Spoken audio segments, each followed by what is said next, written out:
here. I've never been in more pain in my entire life. I didn't. Hey, Naomi. That's not After yours. the third night of not Is that yours up? all, so I've been. He has it, though? Like I was losing it, and so finally. No, it does. It's in here, but you may want to load yours. No, Leslie. Hello, good evening, everybody. It is 5 p.m. We're going to get started on our work session, which is on the Board Director District Boundary Realignment and School Boundary Changes Update. Dr. Jewel Harmon, a Chief Accountability Officer, and Ms. Zantello will be joining us via Zoom, and President Hamada will be here shortly.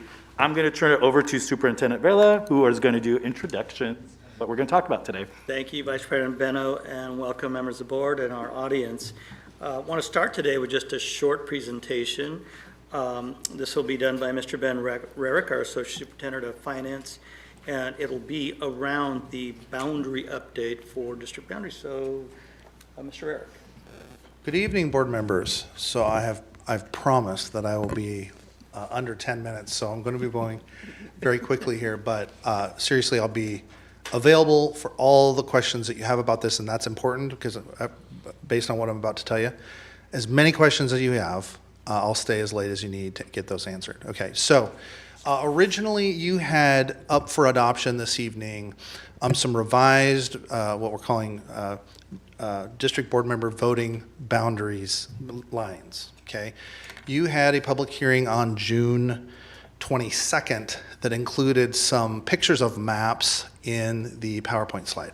We have since discovered that there are 2 technical errors in those maps, and I didn't feel comfortable with the board voting on something that has those technical errors. Now, they're not huge errors, and they don't actually impact anybody's eligibility for their region or anything, but it's important to get it right, publish it, let everybody ask all the questions that they may have about it. And so I'm going to quickly go through, and I know for one board member, this is actually like brand new information, right? So I'm going to go quick, but to emphasize, any questions you have for as long as you want, I am here all evening, okay?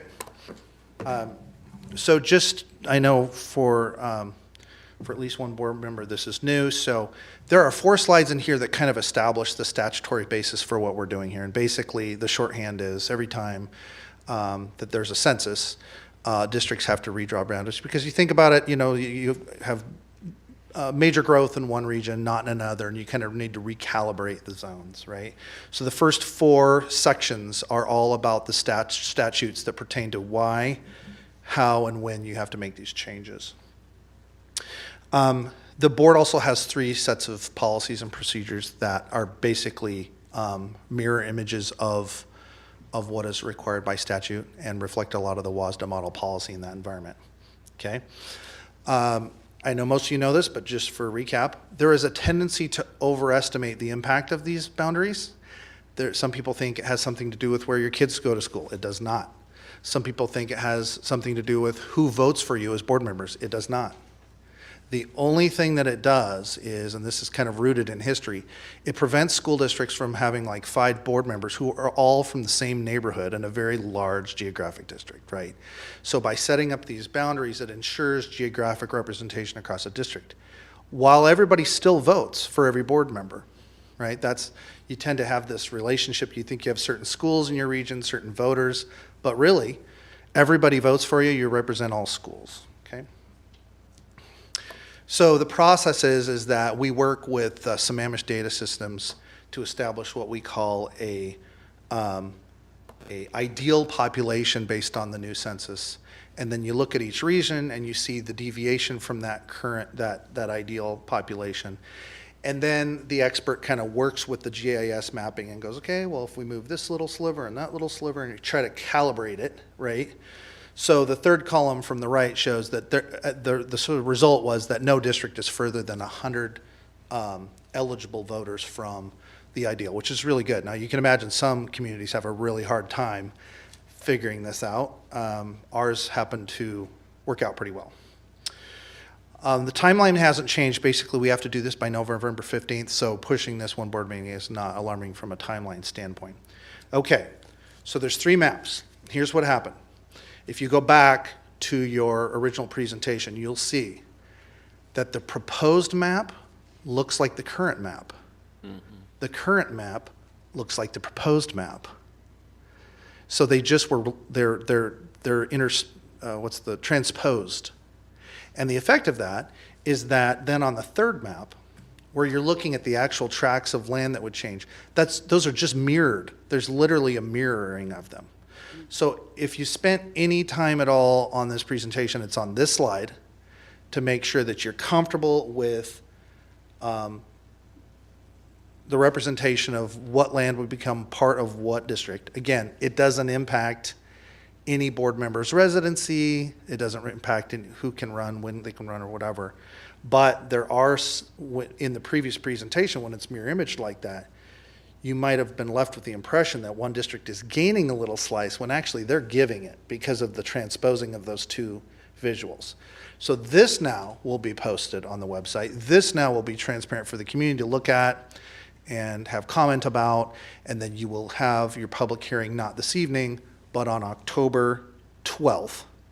And I can't imagine anybody having huge convictions about this, but the point is I wanted it to be technically accurate, and this now is that. So if you were to take action on October 12th, basically the staff take it from there. They work with some data systems. They turn those GIS files over to our county official, and all that needs to be wrapped up by November 15th, and I've been assured that we have sufficient time to do that. That completes my under 10-minute presentation. But to emphasize, any questions that you have about this, I'm here all evening. I could even stay here, and I just don't want to give the impression that because there's an error, we don't want to take questions. We'll take as many questions as you want to do, but in my professional judgment, this is not likely to change materially the impact of the boundary changes on the community. Thank you so much. Does anybody have any questions or comments? Does that affect any of the directors? It does not. Thank you. You're welcome. Thank you, Mr. Eric. All righty. 8 minutes, wait. No. Move to the next. It is under 10 minutes. Yeah. Right there? Yep. Okay. All right, I'd like to, please forgive me. I was a little late. They decided to close my road, and I had to go all the way around, so forgive me. I'd like to introduce Superintendent Vela to carry on. Thank you. Thank you, President Hamada. I'd like to introduce Dr. Wade Behringer, our Associate Superintendent of Strategic Initiatives and Operations, to begin our presentation for this evening. Dr. Behringer. Great. Good evening, President Hamada, members of the board, Superintendent Vela. We're here tonight to talk to you a little bit about boundary work that we're doing in our committees. And specifically, we'll be talking a little bit about our boundary change committee as well as our middle school model committee. And in the end, we're going to be coming to a recommendation to you to consider moving 6th grade to middle school starting in the 23-24 school year. So our committee members are here, and we appreciate the opportunity to be able to share with you this evening our work. And they stand ready to answer any questions, including myself, but they're also eager to be able to answer questions as well when we get done with the presentation this evening. Before we get started, I do want to recognize our committee members.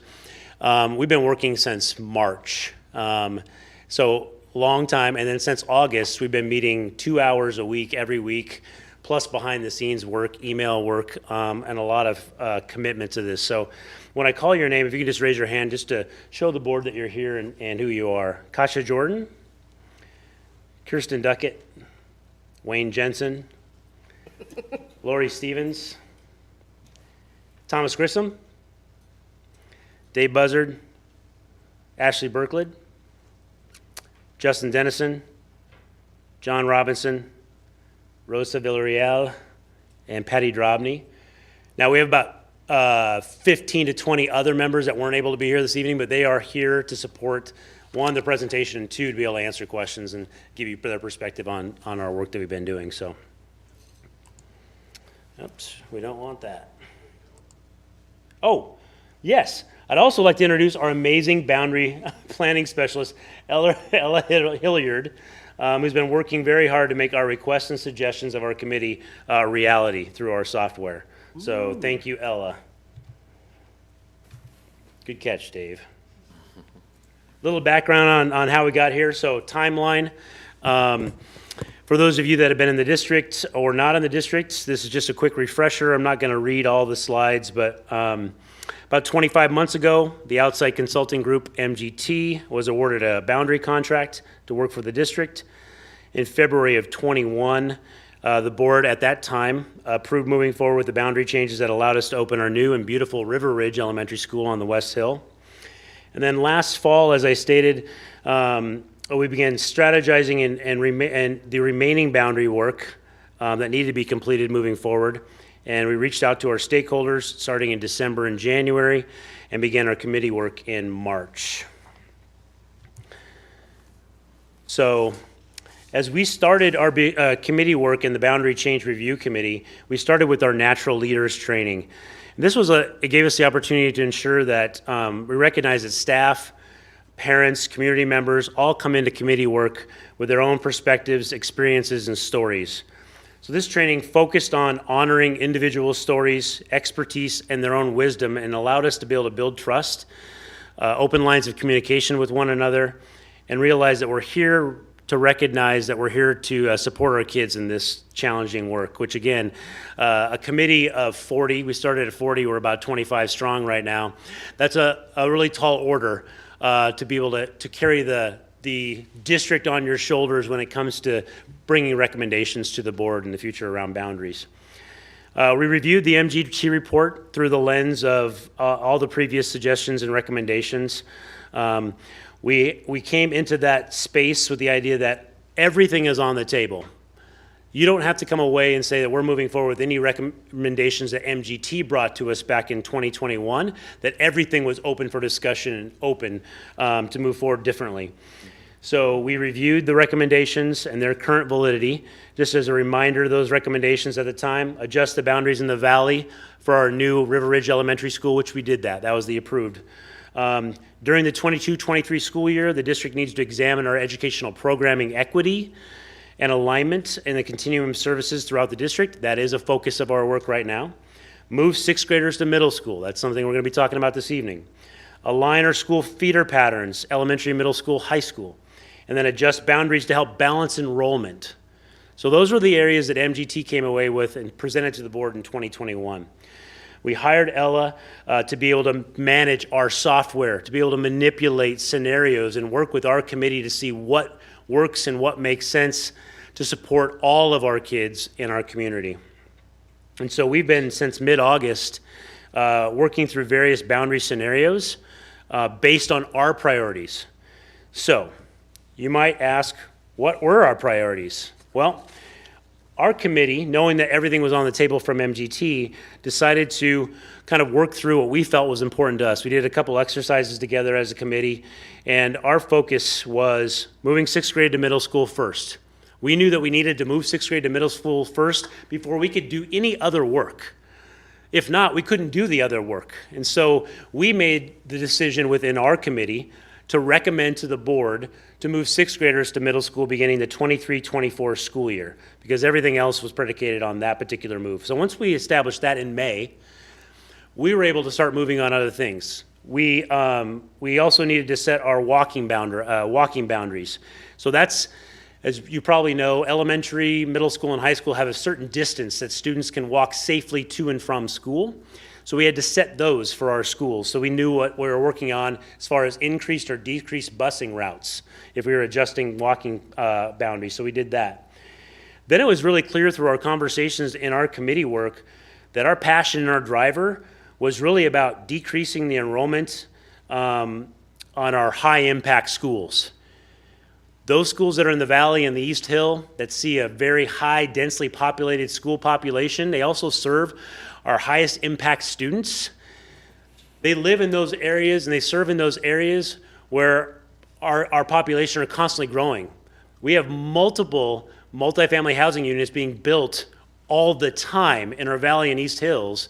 Therefore, the population of students growing and our schools are busting at the seams. Now, we know that our enrollment's down, But that doesn't mean that we don't have some schools that are really kind of very, very full. And so this boundary adjustment allows us to start moving kids in directions that create some less pressure, shall I say, on those high impact schools that we serve in this district. We looked at the impact of removing large numbers of low socioeconomic students and students of color from schools, and what that would do to the culture that's been built in those schools, as well as the resources and funding that would do to those schools. So we looked at that. We are definitely working on and wrapping up our conversations around educational programming and where those live. Our goal is to allow for educational programs to be in all 4 feeder patterns. So we're not driving kids from the valley to Grass Lake to be a part of an SA program. We want to make sure that our kids have access to things, preferably in their neighborhood strand. Maybe it's not their neighborhood school, but it's their neighborhood strand and not necessarily across the district, if at all possible. So that's a focus. And then our final piece was asking ourselves, do we really need to do that? In the MGT report, they made adjustments to almost every single school as far as boundaries, because they wanted to make sure everything was aligned, and that's a challenge. And it always doesn't work with busing. It doesn't always work or make sense, in general. Like, why are we moving this whole school when, 80% of that school actually can walk to this school, but we want them all to go to this school, just because it fits in with the idea. So we asked ourselves these questions as we're going through. Do we really need to do that? Is that something we have to do?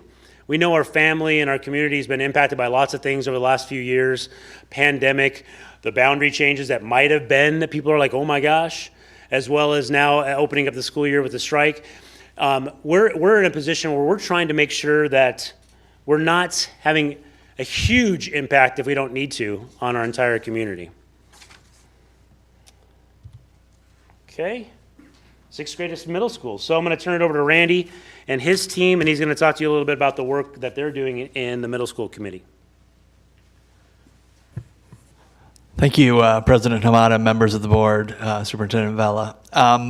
Yes, this is exciting, and some of you heard this last year when we were talking about this. We do have some new members, and just a reminder as to why we want to look at moving 6th graders to middle school. First off, we strongly believe that it is the most appropriate placement for our 6th graders in the academic sense. The state learning standards and assessment structure is set up in a K-5, 6, 8, 9, 12 band. The state math and science assessments administered in 8th grade are based on grade level standards from 6 through 8. So putting them all in the same school together helps us really focus on that work and allows those teachers to work together to get to those standards. Allows for 3 years of lab sciences, which better prepare our students for the next generation science standards that are out there. And so oftentimes the elementary schools lack the science facilities to do a lot of the work that is required in these standards. Allows for increased opportunities for academic acceleration and participation in electives. That's another big one there in trying to meet the needs of all of our students, and especially those students who need that accelerated work. That allows us to do that better in a middle school setting. And allows access to content-specific teachers, better preparing them for future assessments and future content area courses. So at the elementary school, oftentimes they are in a more generalist role, having to plan for all different subjects within a day. This allows the teachers to concentrate on, maybe 2 preps, at the most 3 preps, in order to best teach that content. So we think academically it is important. And then also we feel like it is very important social emotionally for our students.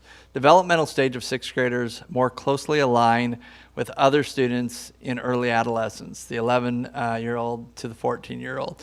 It's a unique group, and anyone who's spent any time working with middle school students understand they're not just big elementary kids, and they're just not shorter high school kids. They have very unique needs themselves from that age group. And when you put them all together, we are better able to serve the needs of those students in that group. If you spend times at an elementary school right now, and you kind of look, in a setting where you see your sixth graders in the same setting as some of like the second and third graders, they don't they don't fit. There's something the puzzle doesn't look right, and so.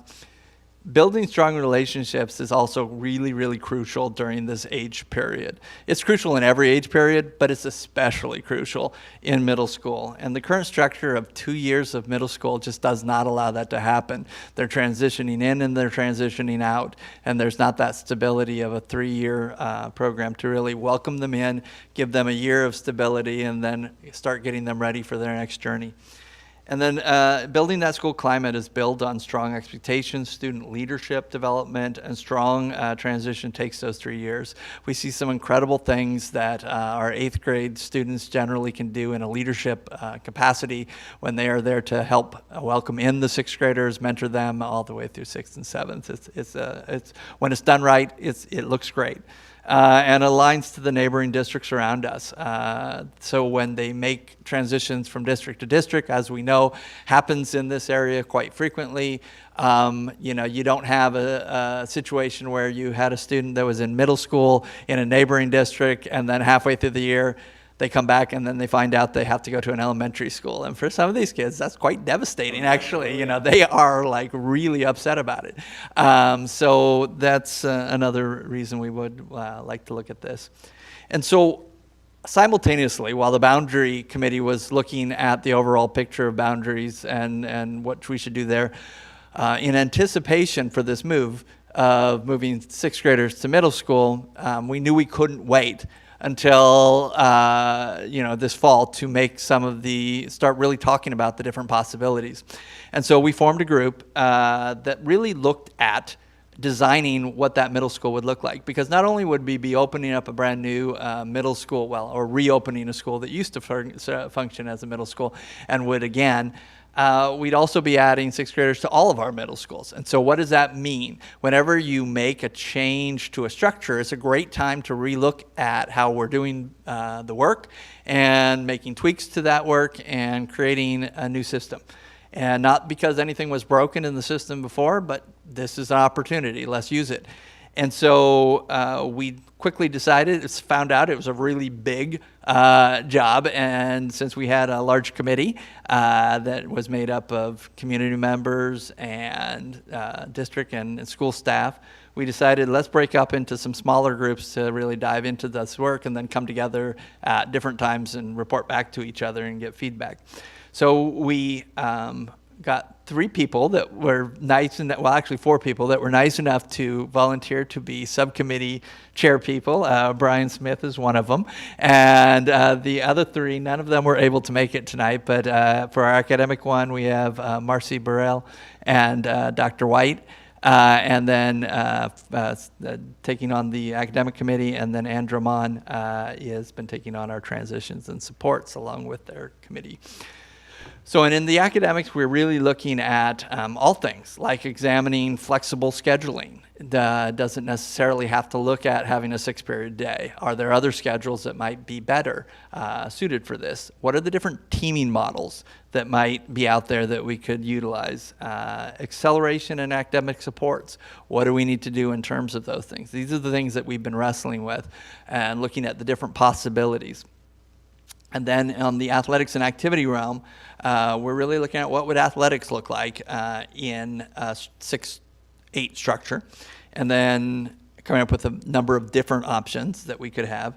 And then really the emphasis on clubs and activities, a really robust system where kids can participate in a number of activities, because we know how important that is to help them feel connected to their schools and feel a sense of belonging, and really helps engage kids in coming to school.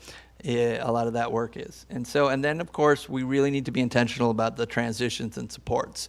And transitions happen in the full year before they make a transition, and they happen into the year that after they've made that. So For example, when you're looking at successfully transitioning fifth graders from elementary school to sixth graders being middle school, you really want that intentional work to start well into at the start of the fifth grade year with little things, and then really ramping up throughout the year with more and more opportunities. It should not be a one-time event of a transition. It should be multiple events. And then, of course, the other piece is once they arrive there that sixth grade year, what does those supports look like? Do we create a more of a school within a school model in sixth grade so that they're kind of more self-contained in one area and not necessarily interacting? These are the things that this committee has been looking at, and what is the best model to do that. And then conversely, we need to start preparing our eighth graders and working collectively with our high schools to successfully transition our eighth graders into ninth graders. And if there's supports that they're receiving either at the elementary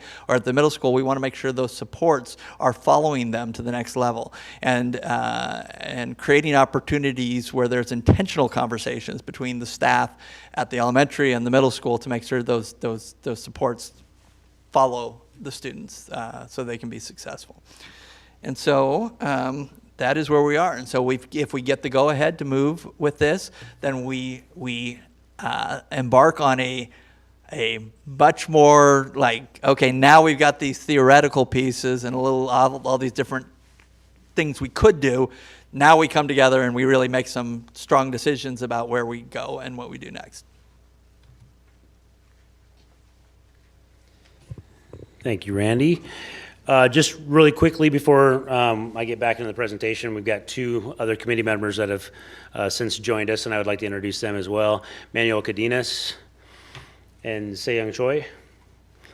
So I just wanted to follow up on something that I left off right before I handed off to Randy. When we're looking at our boundary scenarios, and we're looking at every single individual elementary school, and we're looking at capacity, all of the scenarios that we're doing moving forward for this particular boundary change, we have taken out portables as part of that capacity. So we're actually working through all the scenarios to not include portables. Now, let me say, I'm going to qualify it with this. Wow. Yeah. This does not mean that we will not be using any portables for classes at all in 23-24. But I can tell you right now, they will be reduced dramatically from their current usage. So I just want to be clear on that. Like, I'd love to say that we have a perfect solution and we can remove 172 portables. We don't, but it should definitely reduce the number dramatically by the work that we're doing right now in adjusting these boundaries. So, Can you quantify dramatically? what's with the hard questions? I would say out of the 170, you're probably going to be down 60, 70 portables across the district. That's And a are lot. there further plans for reducing that even more? Yes. And what's the time frame? That's a goal of the districts, is to continue to reduce our temporary classroom spaces to allow all of our students to access equitable bricks and mortar classroom spaces and resources within the bricks and mortar schools. So that is a goal. As far as time frame, it's hard to say based on enrollment. So the ebb and flow of enrollment, we're starting to see a little bit of an increase in enrollment this year, which is a good thing. But our goal will be constantly looking at ways to continue to remove portables from our classroom spaces. One of the things that we're looking at is we do have people that are, we do have staff members that are using spaces within buildings right now, using classroom spaces for whether it be for our class or community-based organizations, or counselors or paras are using spaces like that. Maybe moving them into the portable spaces and making those classrooms, bringing the kids inside and putting our adults outside in those spaces. So that's something that we're looking at as well. Okay, that's a Yep. good idea. All right, so with that, obviously, after what Randy just shared, there's a lot of work. His committee started in March as well as our committee, because you can't just go, oh, we're going to move sixth graders to middle school and we can just make that happen in 4 or 5 months. It takes a lot of time and it takes a lot of work. And so there's a sense of urgency, there's no doubt. And so we got to make sure, one, our facility's ready. So that means all new furniture, new flooring, new interior and exterior paint, updating the previous STEM classroom spaces, updating the library materials and gym equipment, because it hasn't been a middle school in a long time. and as well as updating our outside field facilities, turf, football, and rubberized track, as well as looking at other things on the property. So please know, and it's a note right here, and it's important, and I know Dave can speak about this all night long, but I'm not going to allow him to, because he'll have plenty of time to speak at a later meeting. But these projects can be funded out of 2018 capital levy contingency funds, because we've done really good in spending our money in our capital levy, and there are funds available now to be able to do projects like this. So Dave is ready to come to the board whenever a decision is made, moving sixth graders forward with a list of these projects and a request for funding to be able to make these things happen. So we're ready. We're all lined up. We've done all of our work to prepare ourselves, because we know that even though we could open the doors tomorrow to Sequoia or the old KPA, there is some work that wants to be done. And really, when you're making a change like this for middle school, for kids and parents in the community, you want the kids that are being moved out of their middle schools that they're in and put into a brand new building, even though it's not a brand new building, you want them to feel like it's a brand new building. Yes. And so we need to do things. We need to make sure that this school is like a middle school prototype. Even though it's one of our older middle schools, we want to make sure that kids, when they walk in that door, they walk in those classrooms, they got new furniture, they've got new paint everywhere, their facilities are great, so they're not going, wow, I just left Mill Creek, it's like 10 years old, and now I'm coming up to 50-year-old Sequoia. We don't want people to feel that way. We want them to go, you know what, this is 2023, this is great. So that's a big deal. We have a long-standing partnership with Kent Parks and Rec. And right now, and for a long time, Kent Parks and Rec has used Sequoia Middle School for lots of things. And so they have the teen clinic there. They functioned there after school hours when it was functioning as a KPKMVA school. They function there now. They have spaces in the building, and they utilize the fields outside of the building. So we want to continue to keep that partnership strong and alive. And so we've been working behind the scenes in preparation for this adjustment as it becoming a middle school to create space on that campus with potentially some of our portables, turning them into the building space that they would have to vacate because of classroom spaces, but also still allowing them to be on that space.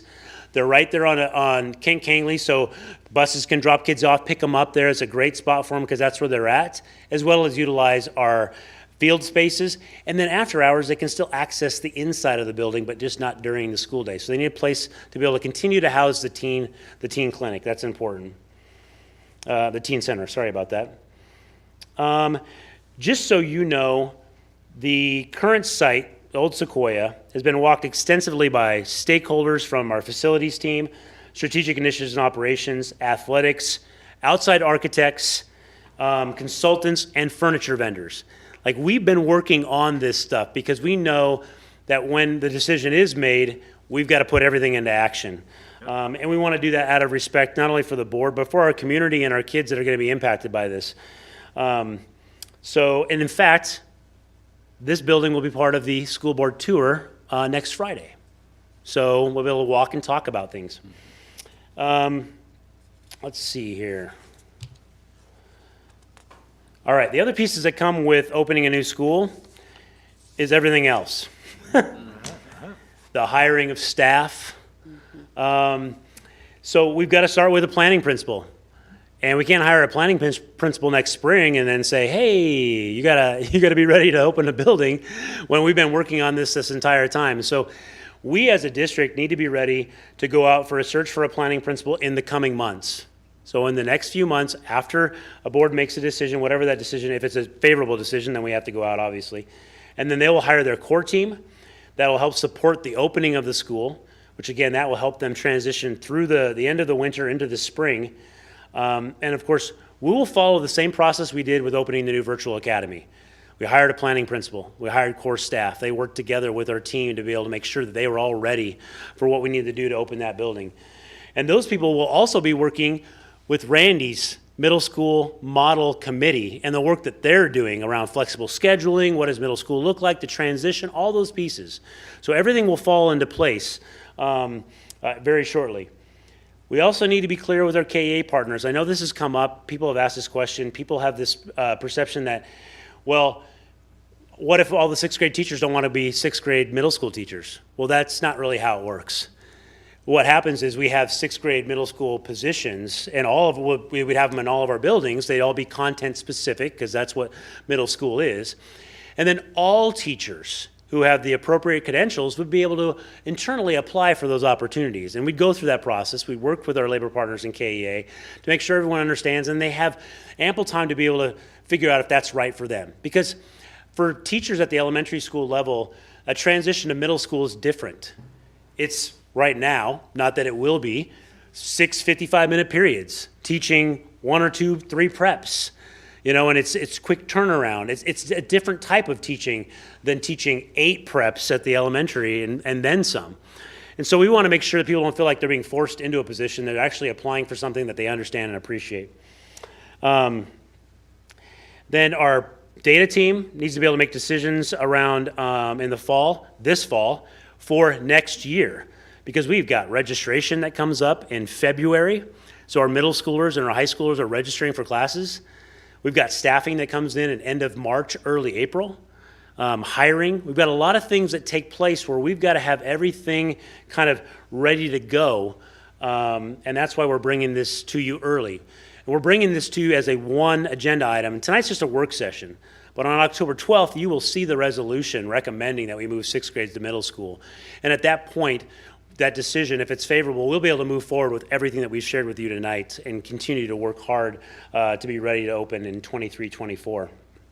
So, in addition, we've got to make sure that we're ready to identify those students that have been now moved to these new boundaries, so we can then engage with them and the principal and the core team to be able to work on, well, what's the name of our new school? Because it doesn't have to be Sequoia.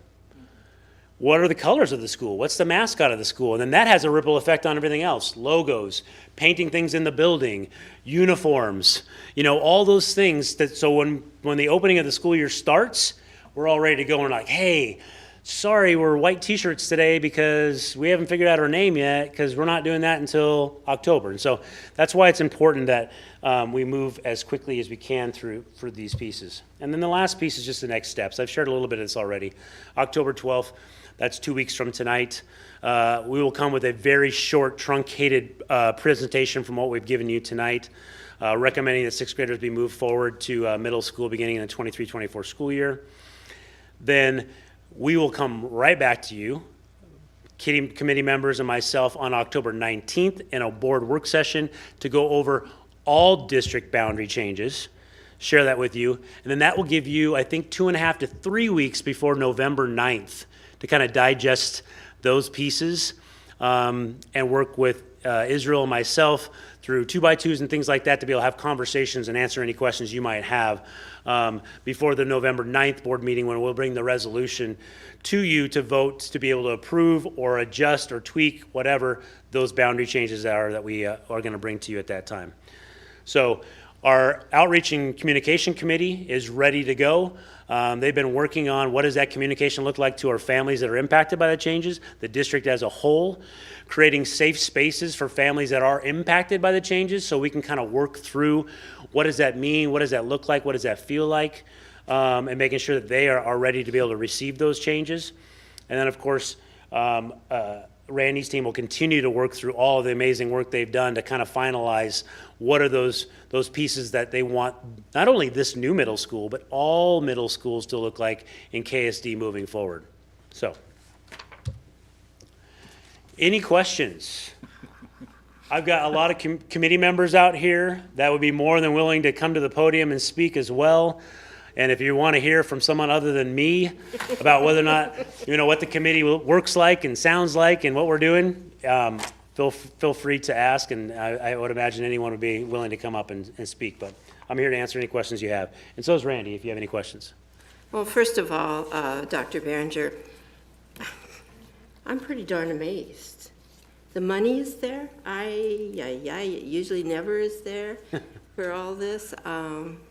We're in a good position. I think about my vote that I took not to do this a while ago, but I think this is such a better solution and product in the long run that I'm very impressed.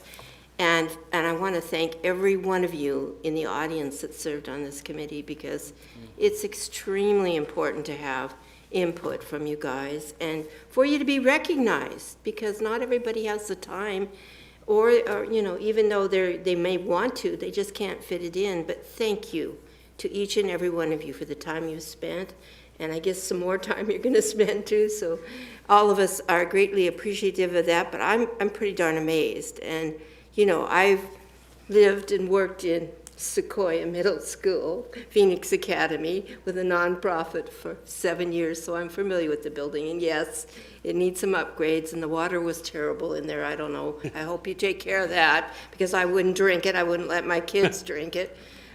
So anyway, I don't think I have a lot of questions. I think you've covered it quite a bit here. Thank you. Well, President Hamada, just a real quick piece on that, we are glad, as we started working through this boundary work and reviewing, one of the first painful things I made the committee do is to review the 252-page MGT full board report.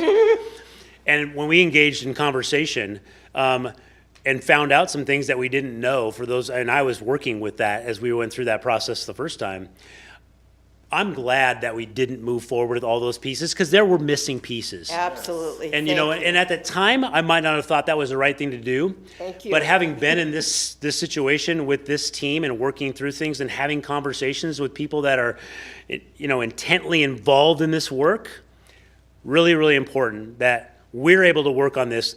These are Kent School District parents, community members, staff members. They live and drive these streets every single day. They have access to kids' voices, and neighborhood voices, and this is really genuine. So when we work through these and we have these tough conversations, it's really, really good. It's a really great feeling to be in these spaces, to kind of push one another to think about things outside the box. And that wasn't done to that level when MGT was here, but now we own this because we live this every day. So I just wanted to throw it out there. Other questions, comments? I appreciate you not looking at the MGT report in depth, because I had a lot of problems with the MGT report. So I really appreciate you all looking at that. And I'm really glad to hear about looking at middle school, like flexible schedules and whatnot, allows for different programming. So to me, that's great. And I just remember going on a tour to some of the elementary schools and looking at some of the 6th grade classes, doing science labs, and like it was horrible. And so it was like these teachers were doing great work, just, you know, just a regular elementary space. So I'm very glad that there's this consideration to move 6th grade to middle school, because it needs to happen. I have a question not necessarily related to this. I think about what you're talking about with the Kent Parks and Rec Center, and when I moved to Kent, I was very surprised there's not a community center here. Like, that blows my mind. And I think about in Renton, they just did a partnership between the city, the school district, and the Seahawks. And so I'm curious if there's been any thought of doing any partnerships similarly where we can do that instead of having portables. I know it's not necessarily related to this, but I'm just curious if that conversation has happened. Great question. I can say that Superintendent Vela and myself have had conversations not only with the mayor of Covington, but with Mayor Ralph in Kent. And we've had ongoing conversations on the athletics activities facilities side of the house for years about increasing that partnership and also finding ways to be able to create a larger space. I mean, I've been in this district for 19 years. I was whining about it from day one in 2004 for my KM kids to be able to have a space to go to after school. Yep. And so that's an absolute need. And so in the interim, this is what we can do to continue to, one, maintain the partnership that we have, but also work to grow that opportunity, to find space and see what we can do to partner together to be able to create a true community center within the heart of Kent that will serve our kids at an even better level than it is right now.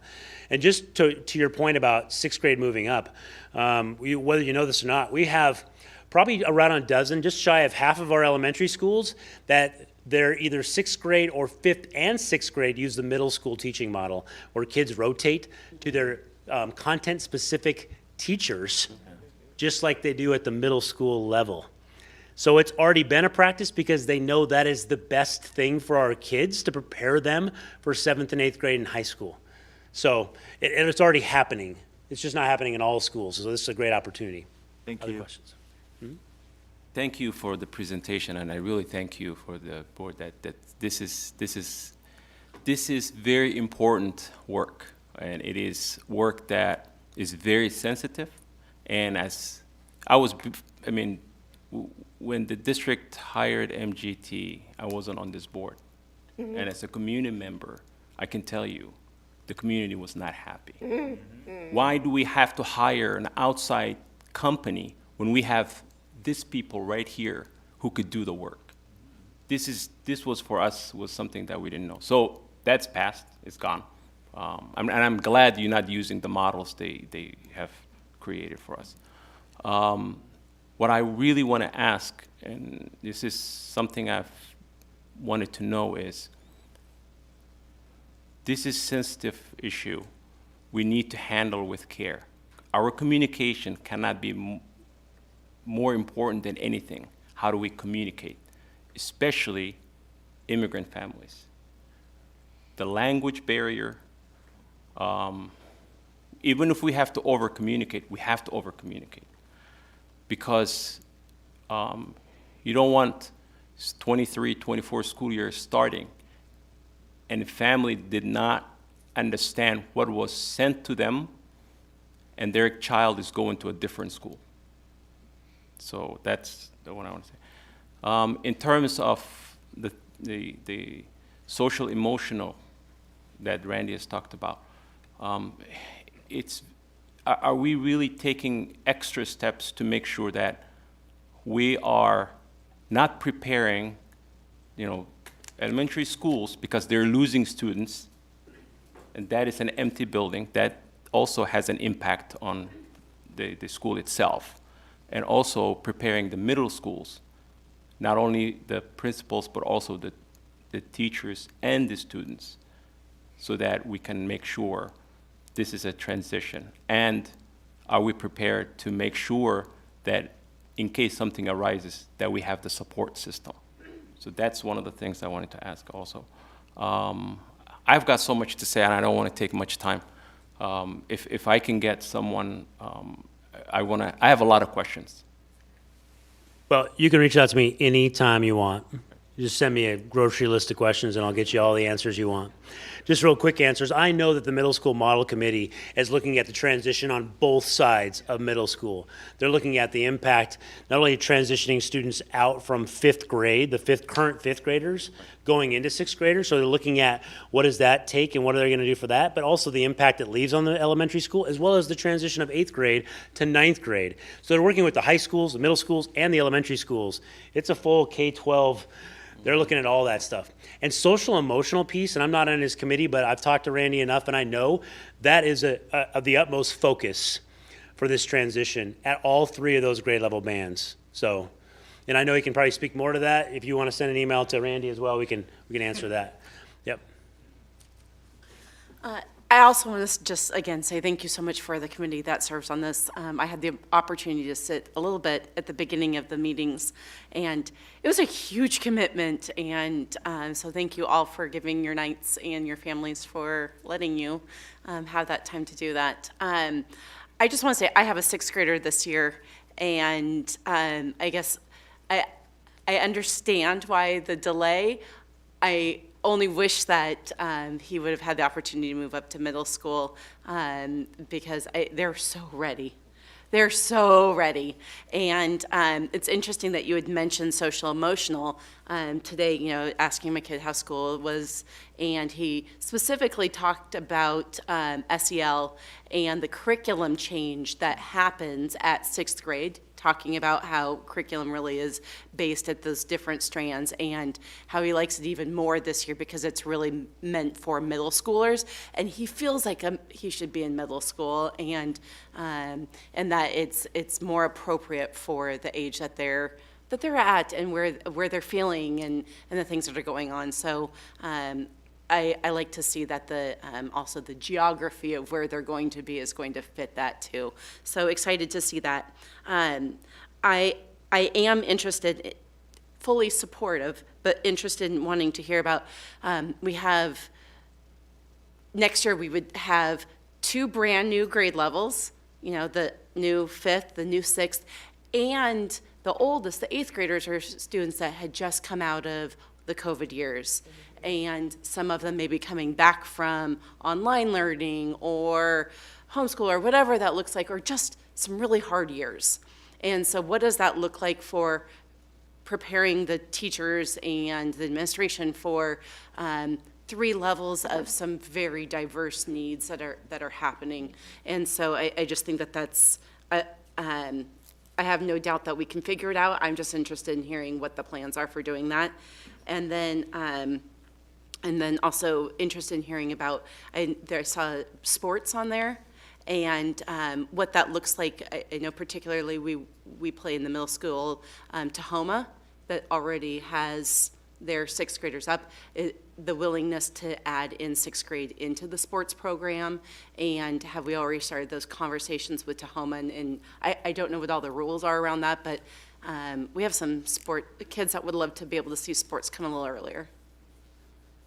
All right, first I'll tackle your first question there. Yes, the transition committee is looking at like transitions from the future, but also understanding that next year is a very unique transition in that we would be transitioning 2 grades in there.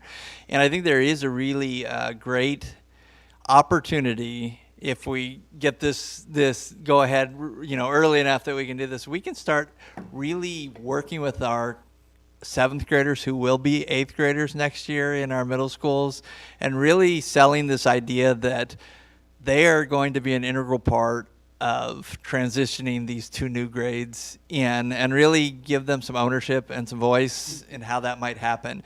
And so I'm actually thinking that's going to be a very exciting thing to do, and it will make them feel, I think, very good about the work that they're going to do. And so I'm very looking forward to that. But it is definitely something that the committee has looked at. And then I'm actually going to invite Brian up to just address your athletics issue, because he works closely with Tahoma and can answer some of your questions. Good afternoon. Yeah, we work directly with the Tahoma School District. Obviously, they're part of our league. At this point, their 6th graders do not participate in sports, and they do early morning intramurals. And so I'm not sure if that's a perfect fit for us. For their programs, they start before 7 o'clock and end at 7:30 or 7:35. And so our initial thought, based on some of our other surrounding school districts, is to allow 6th graders to go ahead and try out, participate with teams. If they're good enough, they could make those teams. And right now, participation-wise, we would welcome those numbers. We'd also look at, in some sports, keeping a certain number of 6th graders. They might not travel with the team, but they would be able to practice. When the other teams go to a different site, then they could play intramurals during that time. And we're also looking at adding a robust intramural program at the middle school. Thank you very much. Of course.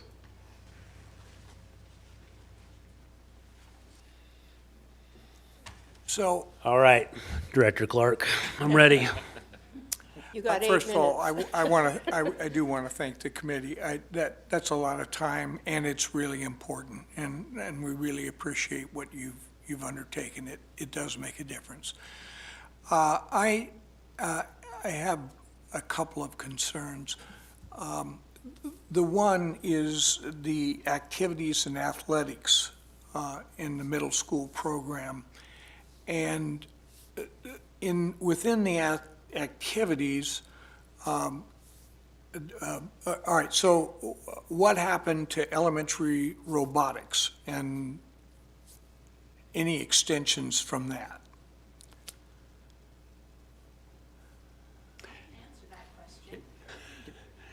We Want to do come up to have- the podium? Yeah, come on up. We do have a through line, if you will, from elementary, middle to high, so, yeah. So I'm at Cedar Heights Middle School, and one of our after-school activities is we're part of the First Robotics, along with Kent Ridge, and all of the Maple Valley schools have a First Robotics team. So that would be something that could very easily be built into any one of the middle schools. So just my 2 cents. Brian, did you want to speak to any of the athletics or activities piece? Did you want? Yeah. So within the athletics program, now I'm just going to step away from the sixth grade. As I understand it, we have real challenges in terms of supporting athletics because of bus service. Is that an accurate statement?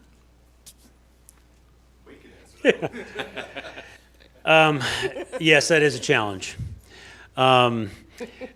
It's a challenge because a lot of the runs that we need to be able to take kids for middle school and high school athletics are right in the middle of middle school or elementary bus runs.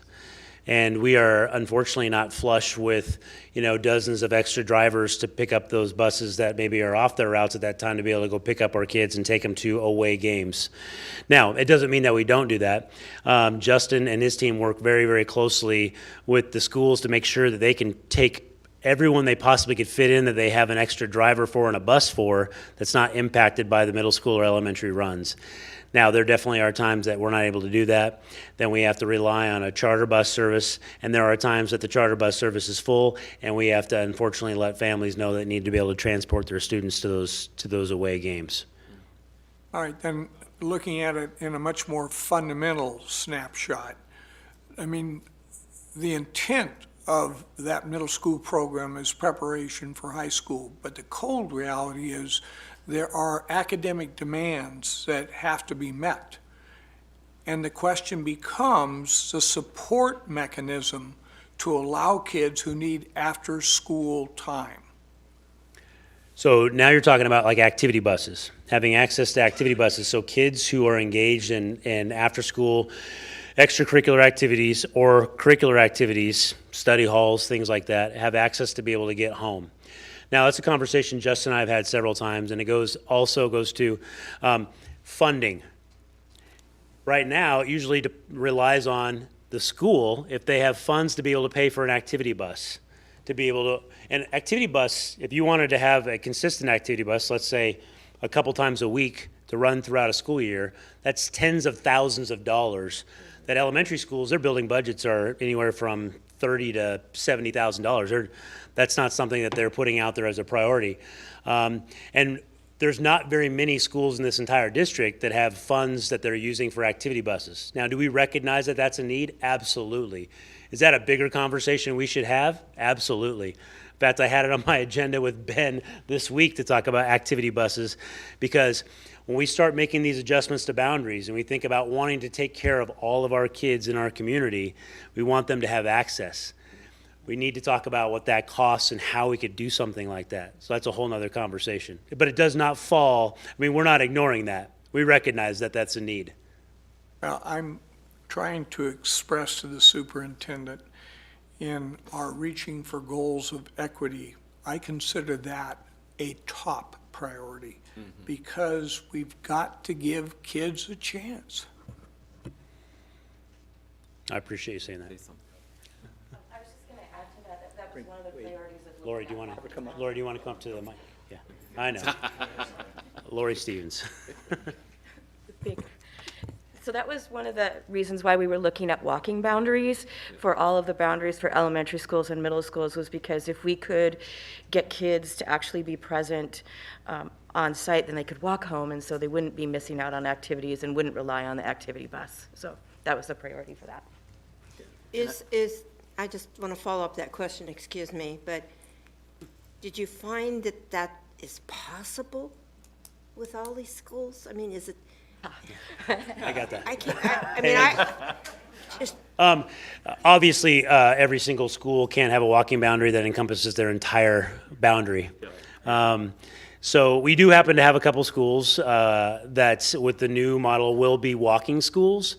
But again, when considering all of our schools and we talk about equity, that's something we got to work on. I just want to address a couple quick things because I know we're almost out of time. The communications team is definitely ready to address all of our KSD families and make sure that come decision time, we will go to work directly after that point, making sure that we're contacting all of our families, making sure that we have access to interpreters to be able to talk to all of our families that are impacted by these moves. And we'll continue to communicate and put a blitz out there all over the place to make sure people have the space to be able to ask us questions. The other piece that Executive Director Buzzard and myself are working on is that we have a meeting with King County Metro to get a bus line out to Kent Lake. Now, Heidi and I had that conversation 4 or 5 years ago. Now, we're calling in the big dogs, and we're gonna sit down and have a more of a pointed conversation, and hopefully we can make that work. Now, I say that here, on record, but we're gonna push that piece, because it's important. And I'm pretty sure that we can twist their arm and make them, it's about the kids. It is. And our kids and our families don't have access to that space out there because we don't have public transportation that goes out there. So in light of in absence of an activity bus, let's get a Metro run out there at least. That's going to be my other question. I'm noticing we're out of time, but you can answer it next time. Is just how does the new free bus passes for youth impact like bus services and stuff like that? Or like transportation, et cetera, but we can answer that next time. Sounds good, thank you. Thank you. Appreciate the opportunity, thank you very much. Thank you. Thank you, committee members, for joining us this evening.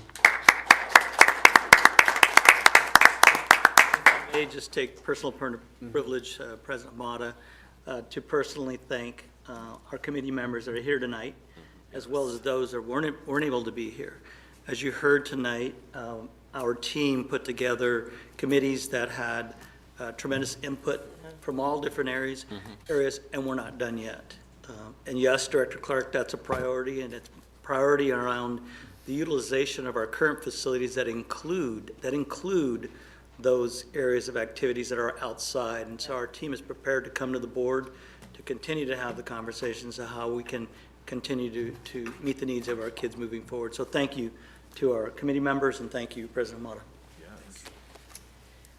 Wow, I mean, we've got a room full of people here that have got great ideas. We can pressure King County. We might even go to the state for some grants here. I'm thinking big time here, so it's exciting to see this many people in a room doing that. So thank you again, and it is now 6:01, and I'm adjourning for an executive session for approximately 15 minutes. The purpose of the executive session is to evaluate the qualifications of applicants for public employment and to discuss with legal counsel potential litigation and the legal or financial risk of a course of action.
We will now adjourn the executive session. At this time, we will now adjourn into exempt session, and we'll be back by 6:30.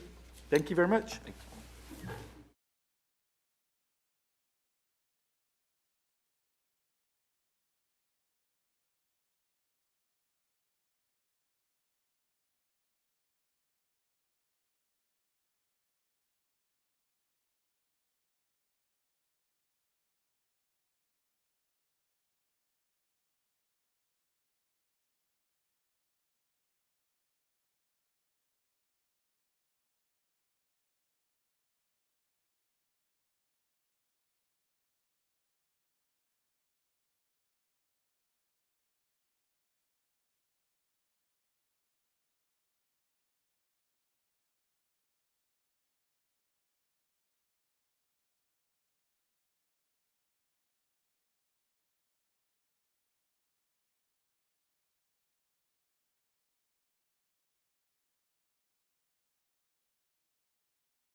Okay,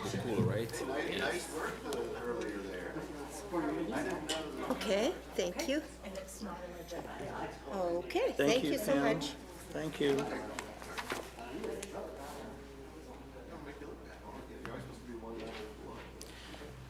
Okay.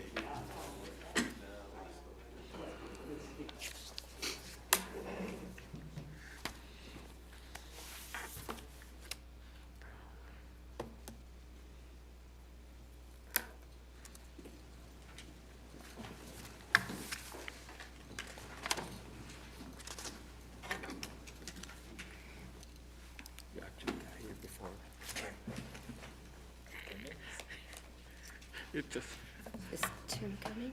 I know. It's like, Good evening. It's 6:32, and I'm going to call the regular meeting to order. And I want to have some housekeeping items. Dr. Jill Harmon, our Chief Accountability Officer, and Dr. Larry Nyland, and Ms. Santello will be attending the meeting via Zoom. We're going to start off with 1.03, and that's the roll call. Vice President Benham, Present. Director Farah, Here. Director Margell, Present. Director Clark, Present. and of course, I'm here. I'd now like to call upon Director Farah to say the pledge. And if you'll join us and stand, please. I pledge To the flag of the United States of America and to the republic for which it stands, one nation, under God, indivisible, with liberty and justice for all.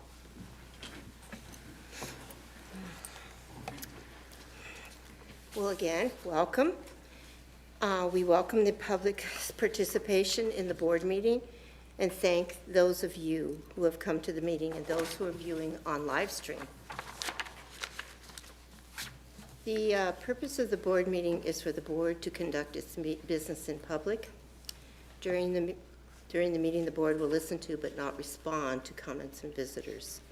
Those wishing to comment must complete a comment card and turn it in to Naomi Zantella either before the meeting begins or no later than the beginning of the legislative updates. No cards will be accepted once the report has begun. Visitors who have completed a comment card indicating a desire to speak to an agenda item will be called at the portion of the agenda. There is a brief delay in the live stream audio. We will allow for extra time for you to make your way to the boardroom if you are in an overflow room. When it is your turn to address the board, please state your name at the start of your testimony. Public comments will be heard after the opening, during preliminary communication from the audience at specific agenda items, and during final communication from the audience. Students will be the first to speak on any topic. Please limit your remarks to 3 minutes. You will hear a timer when 3 minutes are up. Please do not use specific names of staff or students or personal identifiable information. Abusive public comments will not be tolerated. The president will interrupt or terminate an individual statement. Per board procedure, written material need to be provided to the board members with background and information to the superintendent's office. All right, now I'd like to invite Vice President Beno to read the land acknowledgement. We acknowledge we are gathered upon the ancestral lands of the Muckleshoot Indian tribe who have historically lived throughout the area between the Cascade Mountains and Puget Sound. Thank you. Now we're on to Superintendent Vela. Are there any changes to the agenda? President Hamada, there are no changes to the agenda. All right, we're on to 2.0, preliminary communications from the audience. And as I understand it, we have no online comments. We have one in-person comment, as I understand, to date, and that would be Erin Pontier. Come up, please.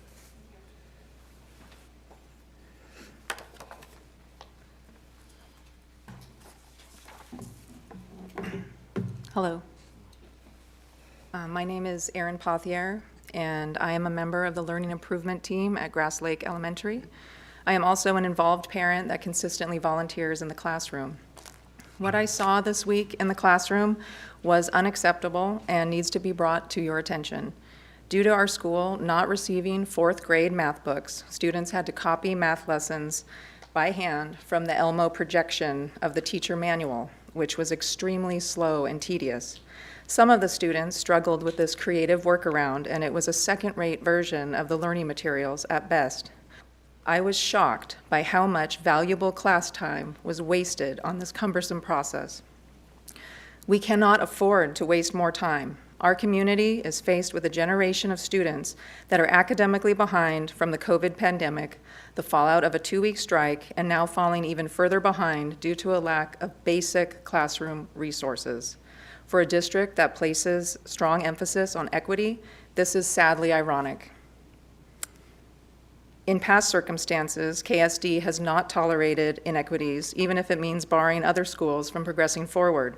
Should we just pull all math books from school to ensure things are fair? It could be argued that our students can access iReady Math online using KSD laptops as a sufficient replacement, but this is also inequitable. Students that are forced to spend more time online due to a lack of classroom resources are more likely to experience the negative health effects associated with too much screen time. The Covington Multi-Care Hospital standard is a recommendation of less than 2 hours of screen time for children. This is from the hospital. KSD students are well beyond that on a regular basis, and that's only counting school hours. While in the classroom yesterday, I observed several students inform the teacher they were experiencing eye pain and headaches after using the computer for prolonged duration. Any licensed optometrist or pediatrician would agree that elementary students should not be forced to stay on laptops for unhealthy durations to access their learning materials. I have spoken with multiple staff members in the school, and they seem equally frustrated. They've tried every standard KSD route to get help acquiring the math books and reiterated to me that no explanation has been given. The workbooks should have been delivered to the school before the start of the academic year back in August. KSD needs to stop dragging their feet as a default response. Where is our student calendar? Where are our math books? Not having math book for over 1 month into the school year is absurd. The expectations on our teachers and students are made unachievable, and not having a student calendar furthers the disruption to key academic planning and family enrichment activities surrounding holidays. Why does it consistently take so long for the district to respond? At a minimum, parents, taxpayers, and teachers deserve an explanation why this equity exists. Thank you for your consideration. We hope you will take action.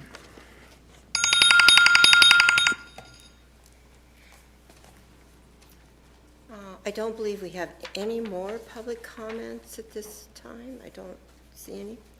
All right. We're on to 3.0, and that's the superintendent report. And I'll call on Superintendent Vela. Great, thank you, President Hamada. Greetings to all of our school board members.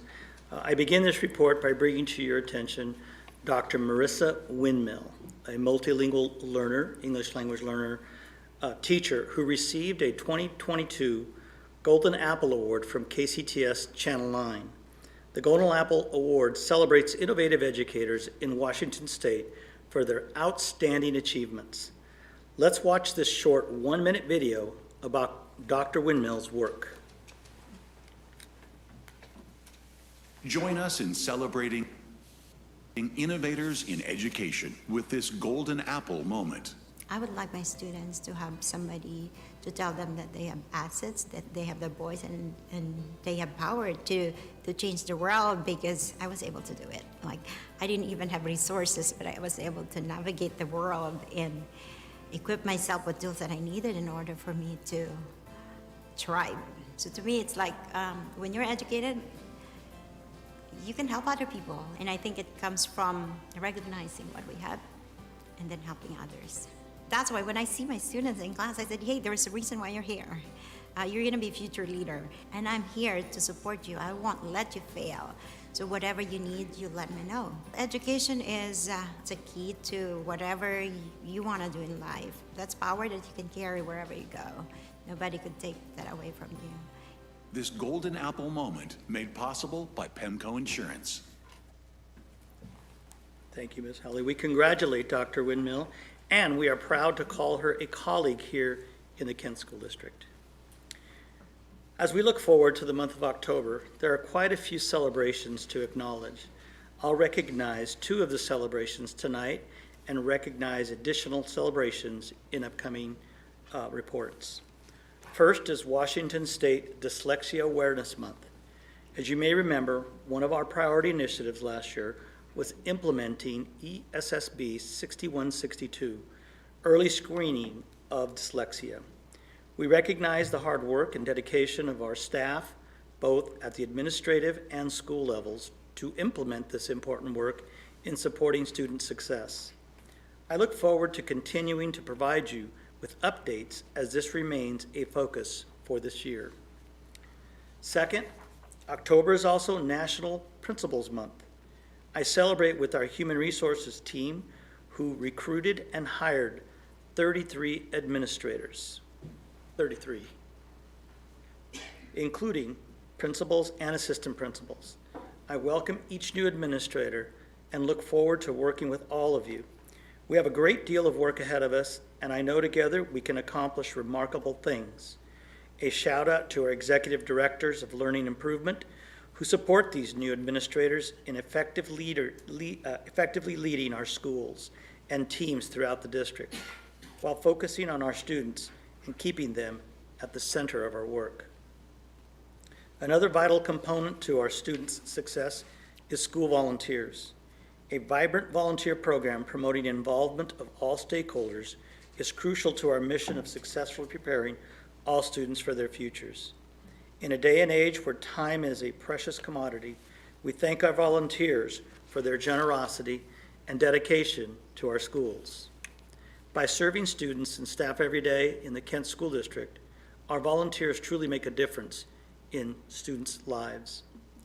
Beginning on November 1st, 2022, the COVID-19 vaccination requirement for volunteers will no longer be mandatory.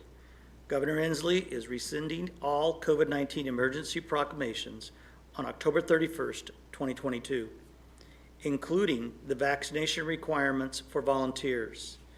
I encourage you to spread the word to our families, organizations, businesses, and communities that volunteers are needed in our schools. The online application is available on every school's website on the Get Involved tab. My focus has been and will continue to be on systems coherence throughout the district and across all communities and teams. I believe systems coherence is the key to student success and dynamic, long-lasting change that leads to tangible results. Leading with coherence will bring us together and is necessary if we are to effectively close opportunity and achievement gaps. Systems coherence is essential to maximize student success while continuing to live out our core values of equity, excellence, and community. Coherence is comprised of the following 4 major elements: focused direction to building collective purpose, cultivating collaborative cultures while clarifying individual and team roles, deepening learning to accelerate improvement and foster innovation, and finally, securing accountability from the inside out. I credit Michael Fullen and Joanne Quinn for their work on school, district, and systems-based coherence framework.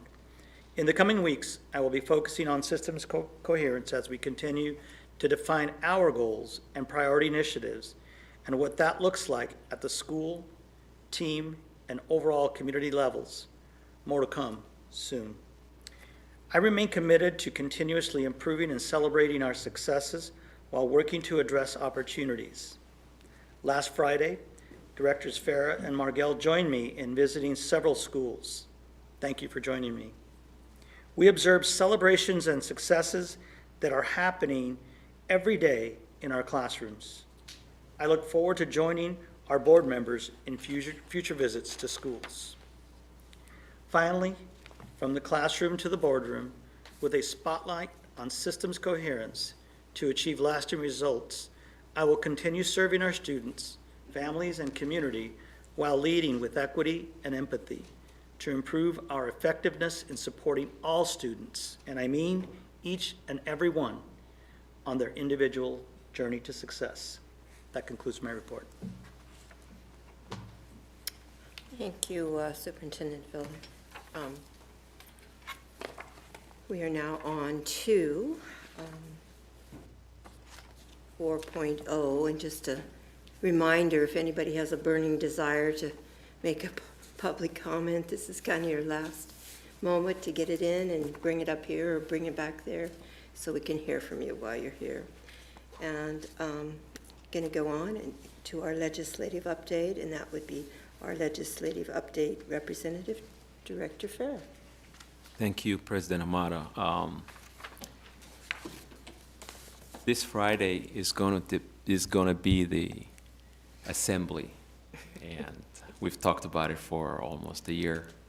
And I just wanted to let you know that, you know, I'm soliciting any help. If anyone wants to join me, I'll be more than happy to share the credentials so that you can sit on that. Starts at 8:30 Friday and it goes on to 5, and then it starts 8:30 on Saturday and goes on to 5. So 2 long days, which, you know, it's something that we have to do, but, you know, that is understandable if you have other things that you've you know, are looking to do, and I'll be more than happy to represent the district and make sure that I don't vote anything that we don't approve. I want to make sure that I represent well. If I don't understand, I'll ask.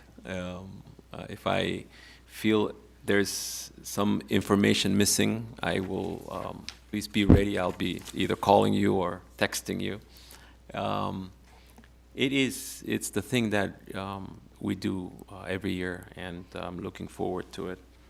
It is, we also have almost completed our top 10 priority ranking, and looking forward to be finalizing that with Naomi, and that we can then communicate that to WASDA.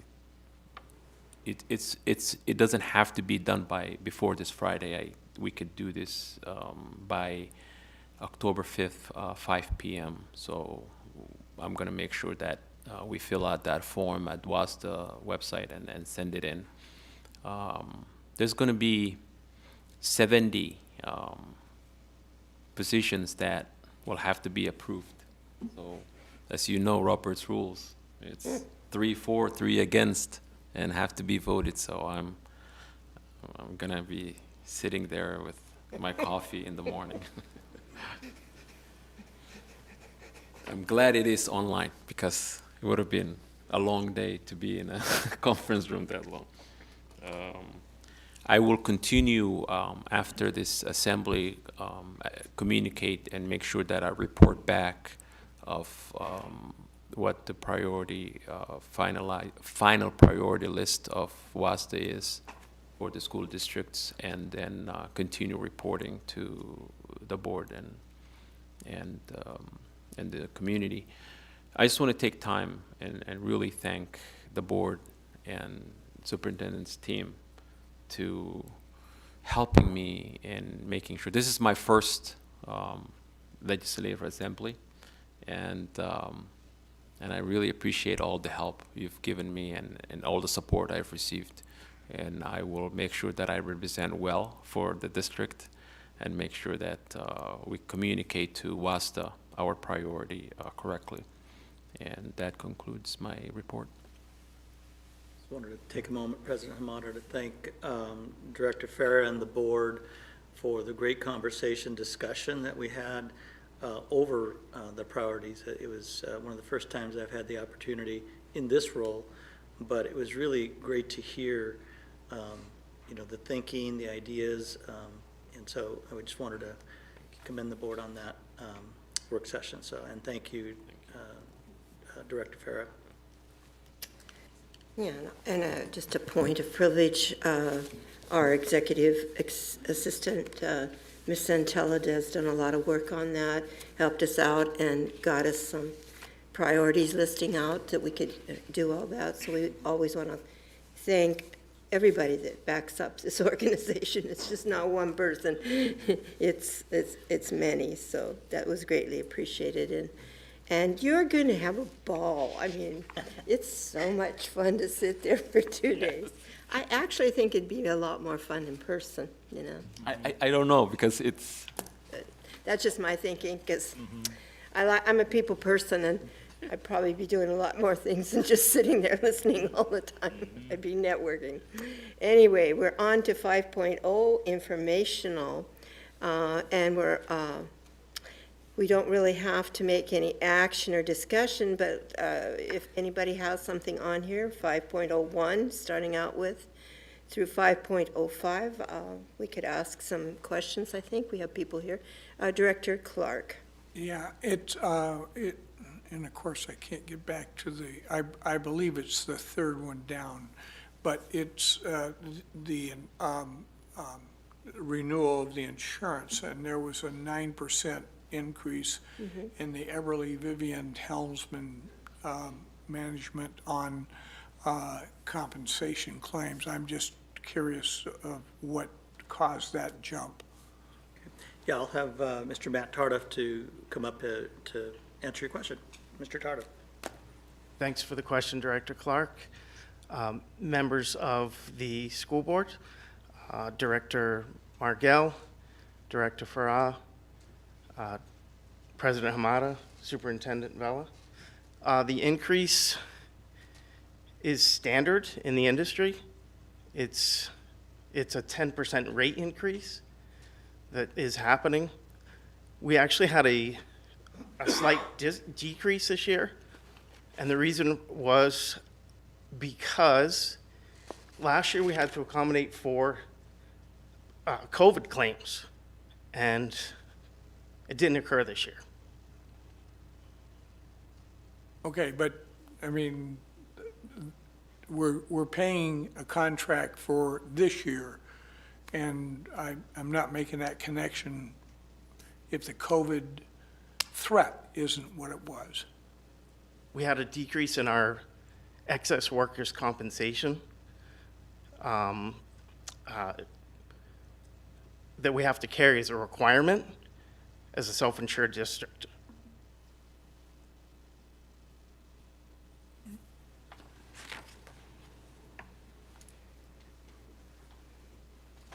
The COVID claims are just a part of the overall requirement to carry workers' comp. We have. Yeah, I understand the need to cover it, but. Just, pardon me, refresh the 10%, rephrase the question. It's a 10% increase. Right, but, I mean, the justification would have been if we were going to see an increase in the number of claims and obviously the paperwork involved in settlement, but I don't see that. It's based on man hours. So as our staff man hours increase, they assign a percentage increase. Well, all right, so I guess what I'm hearing you say is you're basing it on last year. Correct. But the conditions are not the same this year. Correct, but the claims cost increased annually. And where does that increase come from? That comes from our contract with Everly Vivian. It's priced in, it's an annual increase. Okay. If you have additional questions, I'm happy to answer them. Well, it just mathematically, what you're saying is we're going to see a 10% increase each year. That's fairly standard. Wow. Yeah, no, I think I understand your question. It's, the claims went down, so therefore the increase of the overall, and the answer is that the company actually charges because annually there's an increase, is what I heard. And so what we can do, Director Clark, is probably get you a summary of what's that look like what has it looked like in the past, and then look ahead for this vendor. I can give you a 5-year snapshot Okay, that'd be great. Yeah. Okay. with pleasure. Thank you for the question. Unfortunately, Director Clark, insurance companies operate that way. And I'm not going to go into that, but I've seen a decrease in my claims and an increase in my costs, so health insurance, a different thing, but similar in the way they conduct their business. I have a question on 5.01. Well, actually, it's a comment, and I got it answered because a lot of people, unfortunately, on social media come up with some stuff that I'm not sure I have an answer for, so I ask, But I've been in the schools and I've eaten the lunch, I've actually eaten it, different choices, and haven't found it so offensive that everybody seems to think it's offensive. And I actually thought it was pretty fresh and enjoyable, my last couple lunches I've had there. But they seem to think the free and reduced lunch is different than the regular lunch, and it's not. It's the very same thing, so I want to say that publicly. And the other thing that I learned is we now have a committee that's kind of a new law that came out that I didn't know that, but with my questions I found that. It's going to be on our nutrition, health, and physical education, as I understand it.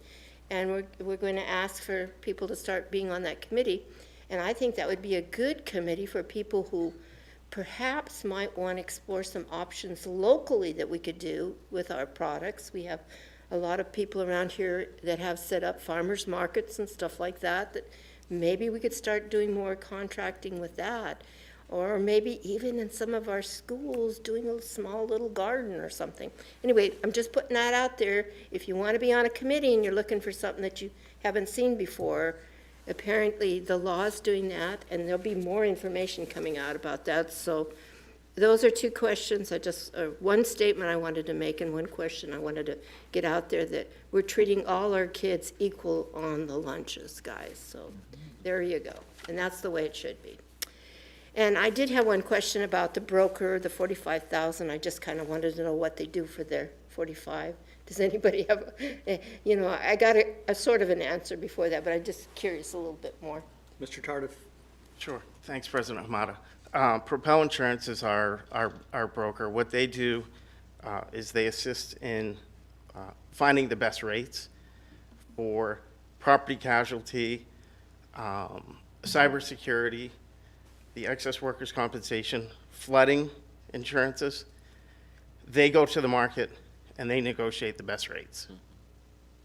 And if we didn't have them, we wouldn't get those rates? Is that what you're kind of saying? There's additional supports that they provide.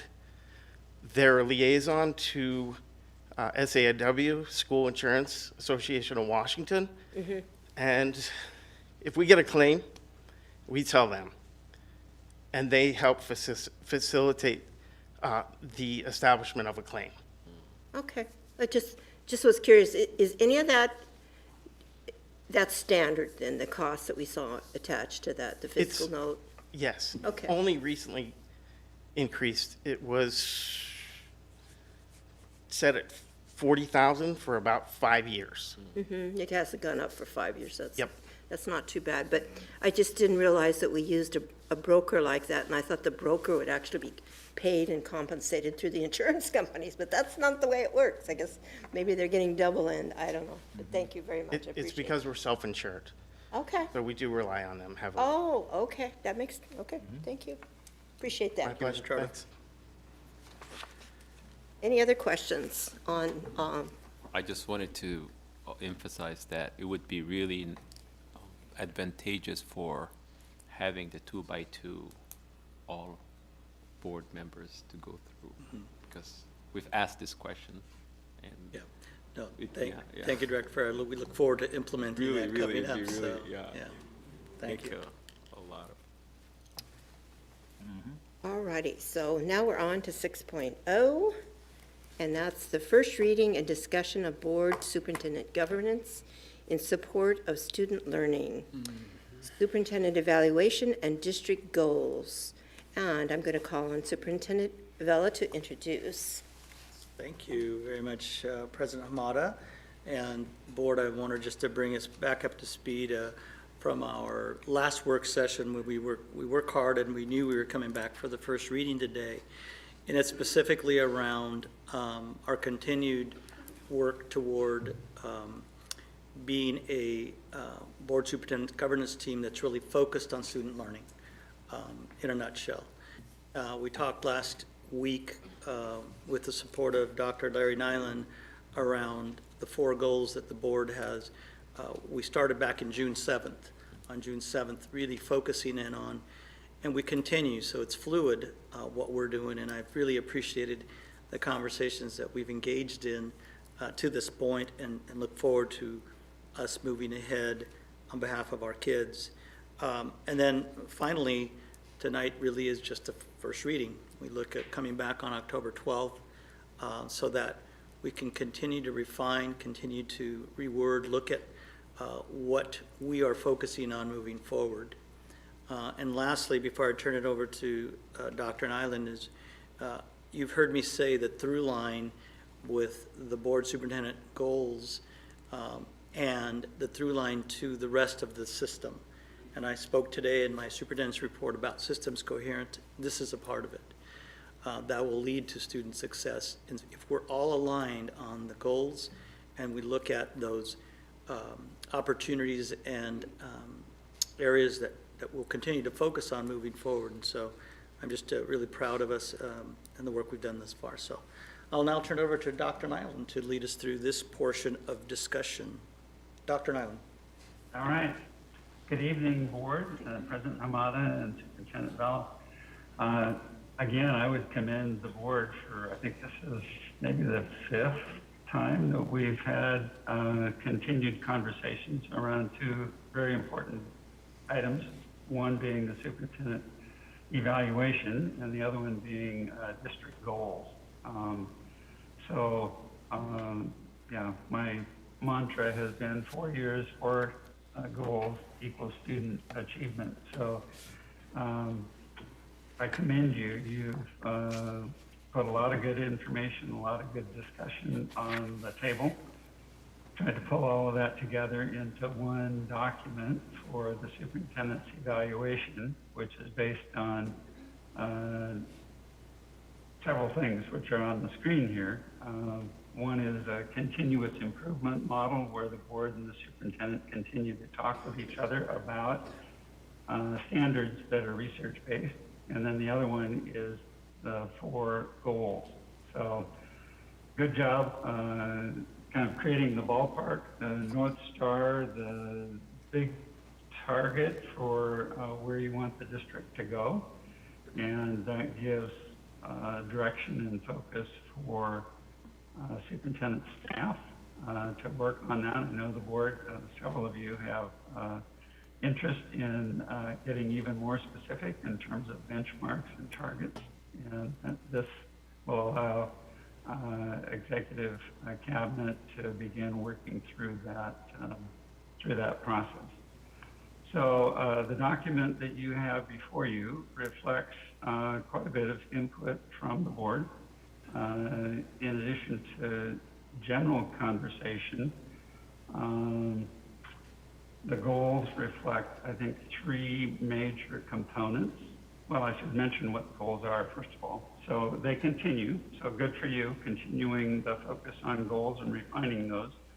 So student achievement, community engagement, operations, and a premier workforce are the 4 goals. And your input with regard to those goals was, can we go a little deeper with regard to student voice? Can we make sure that we develop good community partnerships? And can we have a goal around budgeting that would provide for early warning if there was danger for the budget not to be sustainable? So those are built in. As some of you have noted, the rubrics for those standards have not been completed yet, but now that we know the direction that we are headed, we'll be coming back to you with that information. So, I'll stop at that point in time. You've been through this many, many times, but I wanted to give a little bit of an overview for the benefit of the public. Discussion. I just had a question about the to be determined, but you just referred to that, Dr. Lyon, and so I was just curious about when those would be in there. Because technically, we're supposed to have a certain amount of readings before we approve this. And so because those items are missing, I'm just curious how that'll change the, what do you call it? Sure. The trajectory of this. Right. I had the same question. Yeah, but two of you had that question. So the evaluation process has quarterly meetings between the superintendent, board, and as appropriate extended cabinet. So January 18th would be kind of the target date for nailing down the rest of these components. Hopefully we can do that sooner. Some of that depends on your schedule for work sessions. And as I said earlier, you've set kind of North Star in place, and now staff can go to work on filling in the rest of the document about the more detailed targets and what the rubric would look like. Okay, I feel like January is a little late. I don't feel like that's very fair to Superintendent Vela as far as like what we're evaluating on if we don't have anything done by January. I know you said possibly sooner depending on work sessions, et cetera, but I feel like January feels a little late. Yeah. Yeah, I can, Dr. Nyland, I can share a little bit. I appreciate that, Vice President Benno. As you know, my team since June has been sharing not only the successes, but really opportunities, and that's what we've been engaged in. My teams are engaged in this as we speak, so as you see what you have here, our teams are working toward that. In fact, next Thursday is a full retreat for my executive team where we'll be digging deeper into those benchmarks. Okay. And in particular, that is aligned with timelines. So I appreciate what you had mentioned. And we had talked about this process being fluid and being where, research tells us this is where it is. We agree upon the big rocks. And now we go to work, as Dr. Nyland said, but we'll have more meat on the bones, if you will, as it relates to benchmarks, et cetera, and included timelines. So the reference that Dr. Nyland had on the quarterly, that's at least we should be doing that. Does not mean that we don't monitor sooner than that. So teams, if you take a look at goal 1 under student learning, teams have been working on, you heard last year, a 5-year plan from teaching and learning. If you recall on June 7th, we saw a little bit more of that. So there's already work being done on those indicators, if you will. So we hope to come back and be more targeted in those areas. So as we look at the document on the 12th, even before then, you'll have that as you had the first reading, so. And we have to vote on this on the 12th, right? On the 12th. Because it has to be done reading. before the 15th, according to the, okay. Yeah. So I just feel like, I'm hoping there's enough time for that? Yeah. Okay. It's a tight window. However, I think the key things is Dr. Lyon and Dr. Lyon, you can certainly support this, is the North Star, probably the most important, the tool itself with the rubric you see. That's a tool that Dr. Nyland presented to us. And then, again, as I talked about, we will continue to move that with the benchmarks and timelines. So, Dr. Lyon, you want to add anything to that? No, that was well said. People are working on it not quite as we speak, but we're not just waiting until January. Right. There's a lot of work going on to do what we talked about, align the system and work with schools and keep moving forward, get all those arrows aligned. Well, and Dr. Nyland, I had a conversation with Superintendent Vela about this, and it's important for us to include the school improvement information, that we don't completely have all the data on that, to be hopefully implement some of that into this. I think one of the things that could be confusing to our public is that when we're analyzing a superintendent through an evaluation, it's more of a systems process than a individual gear down to the little nitty-gritty, even though those play into the overall factor. And it's taken me a while to go through this to understand. I mean, it's been so helpful this year to really have somebody guiding me, not only you from PSED and your experience with WASD and defining all this, but to really walk through all this process, because I think more or less our public is looking more at individual items which may actually fall under a teacher's evaluation or may fall into a principal's evaluation or may fall into, because that's specific to their area. With Superintendent Vella or any superintendent is how does he make the overall system fit it all together with all of these things and make all that available so they can be successful. I mean, that's my understanding. And it's taken a little bit to get there. And I'm kind of just like, okay, well, where's these particulars? I'm worried about these particulars just like everybody else. But, and we're close here, but I think we can do this. And there's nothing to say that if we don't find it exactly what we want, we can just put some special meetings in there and we can make this happen. I'm convinced of that. Thank you. Thank you, President Mata. I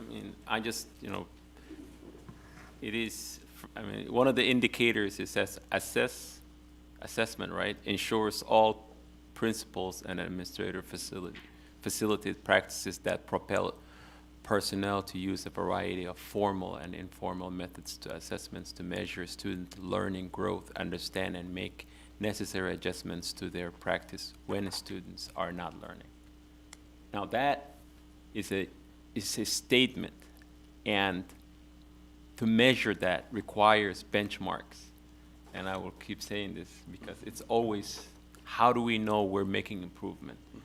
How do we make sure that we're making improvement? So if we don't have benchmarks, if we don't have a set of data that we can look at today and then look at tomorrow, however many days that, and then see where that is, it's a quantitative of measurement.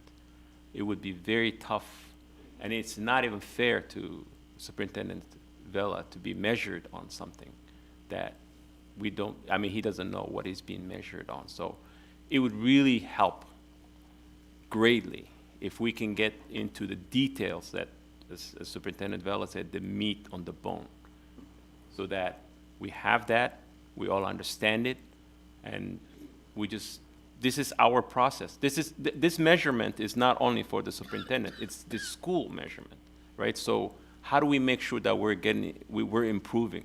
So it will help greatly if we can get that. I appreciate that, Right. Director Farah, and Dr. and I'll let you chime in as well. The conversation that President Hamada and I had and what you just shared there, you've seen the board in the past approve school improvement plans. Right. And I believe, Vice President Beno, I believe your school is in that process. And you look at data, Right. and you get into the granular size of what you just read there. Right. Because schools do set targets. They do set monitoring indicators where they'll take a look at how student learning is happening, right? So more specifically, if you look at Goal 1 and you look at literacy, K-3 literacy, what does that data look like within that school, school improvement plan? Right. And for us as a system, back to systems coherence, what does that look like system-wide for our students? And how is the system aligning itself, its resources, to support the schools to meet those specific goals? And to what President Hamada mentioned earlier, how is the superintendent working with his or her team to that end, to make sure these things and resources are happening? And then when we sit down on a quarterly basis, and you saw in some of the research, a lot of times you sit down at the end and you take a look at summative data, and that's too late. Back to the rocket analogy that Dr. Nyland used before, that well, you need to be able to course correct at the school level as you look at data more frequently, depending on the interventions you're making for the goals you've set. And so those are the things my team is working on, and I so appreciate the questions because that's exactly what I want us to get to, is really talking about that. Oh, and I also like to get us to the celebrations. Right. Because that's the one thing that often isn't talked about or shared with students if it's not that summative goal. Our students don't always just make that growth, but they make growth over a short period of time. And I think that's what we need to make sure that we as a team, board superintendent governance team, are also coming back with. So sorry for the long-winded part, but Dr. Nyland, I'll give it to you. I agree. I mean, we definitely want to keep course correcting and we want to keep getting the benchmarks right. So we'll keep working on that.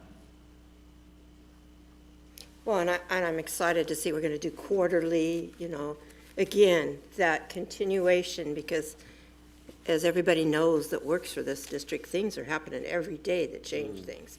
I mean, my phone has been ringing and I'll say, oh my God, now this, it's been eye-opening this year and last year. It's been quite a year and two, but anyway, appreciate all your work again, Dr. Nyland. It's been a great help, and all this that you put on here, all the research that you've done and all the other people that have come before you that have created this document. It's very impressive. If we can keep all of that in our mind and keep working with that and working with our superintendent, we're going to have a really good product here that's going to come out of it. Good for him and good for us and the district. Thank you. Any other further discussion or questions? Okay, I guess we're on to 6.02, July 2022 financial statement. And if there are any questions, Superintendent could bring Mr. Rarick up. Sure. We have, it looks like Director Clark has a question. Yeah. I just showed in your explanations very clearly there was the drop in the where is it?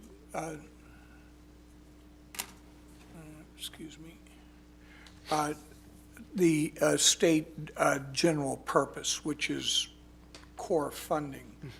And I guess, I mean, that, that's $4.5 million. That's not to be sneezed at. And I guess the question I have, projections for next year, is the funding stable on the percentage student basis? Okay. So I think the basic answer is yes. I could make that more complicated for you if you want. Well, no, I realize anytime they sit down in a full general session, everything's up for grabs. Remember, but- most of that is driven on the fact that we project a certain enrollment and then an actual enrollment materializes, and then they start adjusting our apportionment payments in the second half of the year. And so that's what we were seeing last year. And then there was also a jump in the federal. Yep. What happened there? Well, that's probably our ESSER claims. Which line are you looking at there? Well, What page? well, it's 5 or 6. It's 6.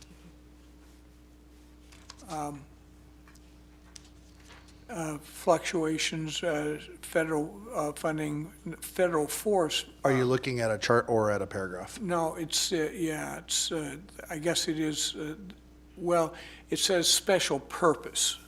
And Yes, then- which would encompass. So our ESSER, without knowing exactly the specific spot you're referring to, I can say generally, for sure, that our ESSER claims are accelerating very rapidly. So when you look at year-to-year comparisons of federal special purpose, it's going to be way up, and then next year it's going to be up. So that number will continue to go up because that is by far the largest federal special purpose revenue source that we have. Okay, all right, thank you. Yes. I know that this was a July financial statement, but I guess I'm kind of curious about enrollment this year and stuff like that. So if you can enlighten us a little bit, like this is great, and I know it usually takes a couple months for us to see a fully balanced financial And statement. and I don't know that Board Director Margell has ever heard this explanation either. So every board member gets it once, right?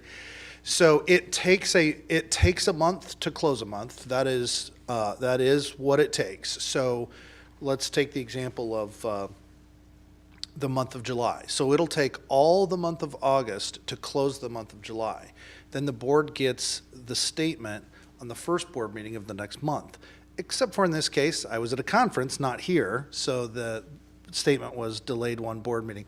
But that's the cadence. So sometimes you'll see like, okay, we have a July financial statement here and we're just about to start in October. What's going on here, right? Yeah. So this is the time of year where it starts to get a little bit,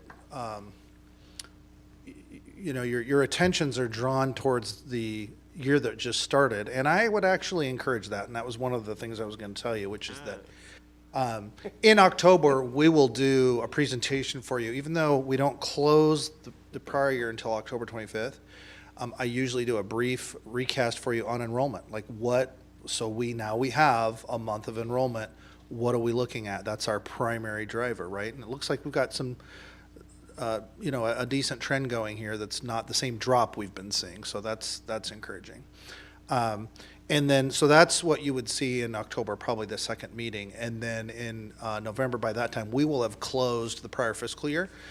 So we'll do a full annual review of last year's financial performance, which will include an overview of our current status on ESSER. So, which is all a long way to say that I wouldn't invest too much in the July financial statement because we're very close to just closing the year, right? In which case, you kind of have the full panorama of the financial performance of the district.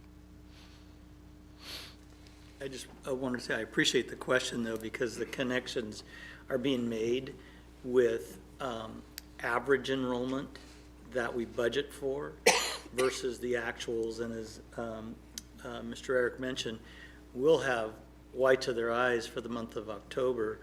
Now we can start to really look at, actuals versus last year. In addition, as he mentioned, this is after the fact, if you will, but we talked about, let's put this in front of us so we can keep taking a look at it, for our public to take a look at. We are monitoring and see how this is turning. But I look forward to October where we will close out and then we can now compare the previous years. So thank you for the questions. Is it possible, Mr. Eric, to have a number that you might throw out there that we're going toward, or am I? We're talking about enrollment now, or? I don't want to put you in a box. No, it's okay. And I just for reminders for all the board members. So we've had pretty regular drops for the last 3 school years. Absolutely. And when we talk about that, we talk about apples to apples. So we talk about first week of one year compared to the first week of the next year right now. Just put in the back of your mind that that's not actually what we fund on. That's a different number, but it's the best number that we have at the beginning of the school year. And I've unfortunately become accustomed to seeing big drops in that apples to apples number since I've been here. This is the first year where I have not seen a precipitous decline in that apples to apples comparison. Now, remember, when we talk about that aggregate number, that's a mix of 43 different individual buildings, some of which did experience a drop, some of which did go up. So there's a mix of experience all within that. But in the aggregate, it does not appear as if we declined. In fact, we may have gone up just marginally, and that is that's a very encouraging sign post-COVID. But there's no marginal suggested number with that. Well, just push it. Just really push it. I'm going to push this You're envelope. not going to get bent. Yes, I beg your indulgence as what would I have to share with you in October if I... Stay tuned. Yeah. What would you like me to say, right? Yeah. We're a little bit up, and Thank you. depending on the school, a I'll little stop. bit more than that. Thank you. Thank you for your report, Mr. Eric, as usual, very informative. We're on to 7.0, consent agenda. Is there anybody that wishes to pull anything on the consent agenda, first of all? 705 and 707. 705 and 707. Anyone else? Let's talk about 704.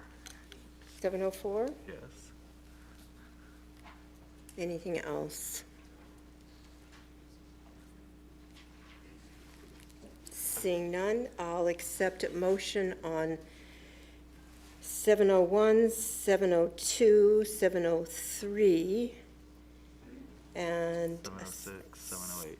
706, 08. and 708, and 709. 709. I move approval of 701, 702, 703, 706, 708, 709. I second. Discussion? Seeing none, I'll call for the motion. All those in favor of a motion on the 701, 702, 703,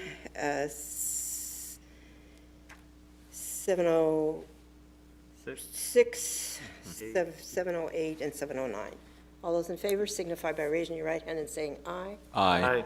All those opposed signify by raising your right hand and saying nay. Abstention, the motion carries. All right, I'll accept a motion on 7.04. I move that we accept 7.04, Project Lead the Way, grant applications, Kent School District. Second. Discussion. I guess I just wanted to hear more about what Project Lead the Way is doing in all our different schools in Kent School District and what this grant will support. Great, thank you. I'd like to invite Dr. Christine Corbally to come up and answer your question, Vice President Bennett.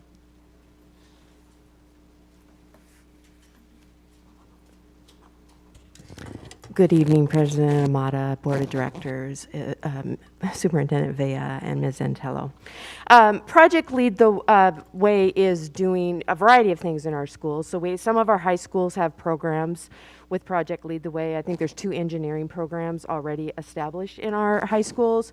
We have a few schools who are doing various forms of the Gateway program, which is the middle school program, although you did see that all of our middle schools have an opportunity to extend the use of those materials and get, a lot of the grant is about training for teachers around Project Lead the Way and the Project Lead the Way tools, so they can expand what they currently have in their buildings. And then we don't have very many elementary schools who are engaged in Project Lead the Way, and so this would be an opportunity for them to get a grant because the Project Lead the Way curriculum is very project-based and it's STEM-related. And so we're hoping that maybe we have a few schools who are looking at STEM during the day as well as after school, that this would give them an opportunity to provide some additional staffing and professional development to implement those. We're also looking at how it integrates with our science curriculum and where we might have some points of connection between the Project Lead the Way curriculum and our science curriculum. Awesome. So I guess my follow-up questions I have is, how's this connected with CTE? Because I'm always a CTE person. And then also, like, why don't I always get concerned when I hear some of the high schools have things and not others. So that's always a big concern for me, because we should all have access, all students have access at all buildings. So I would like to hear more about that. I'm going to let Lori Paxton answer that portion of the question. Perfect. Thank you. As I expected. All right. Good evening, President Hamada, members of the board, Superintendent Vela. So we will not necessarily be utilizing these grant funds because we have funded the Project Lead the Way through CTE so far. We have the Principles of Biomedical Science at Kent Lake High School, and that's the only program we have right now, so we don't offer that at any of the other high schools. It was an existing science teacher that was really passionate about it, so we implemented it there. Definitely an opportunity in the future to expand it across the district. We've had on and off engineering, as Dr. Corbally mentioned, at some of the other high schools, and kind of depending on the teacher, and as you may already know, it's required that you attend the Project Lead the Way training, and that's a large part of the expense, and so if we hired a teacher that wasn't trained, you can't run the PLTW curriculum.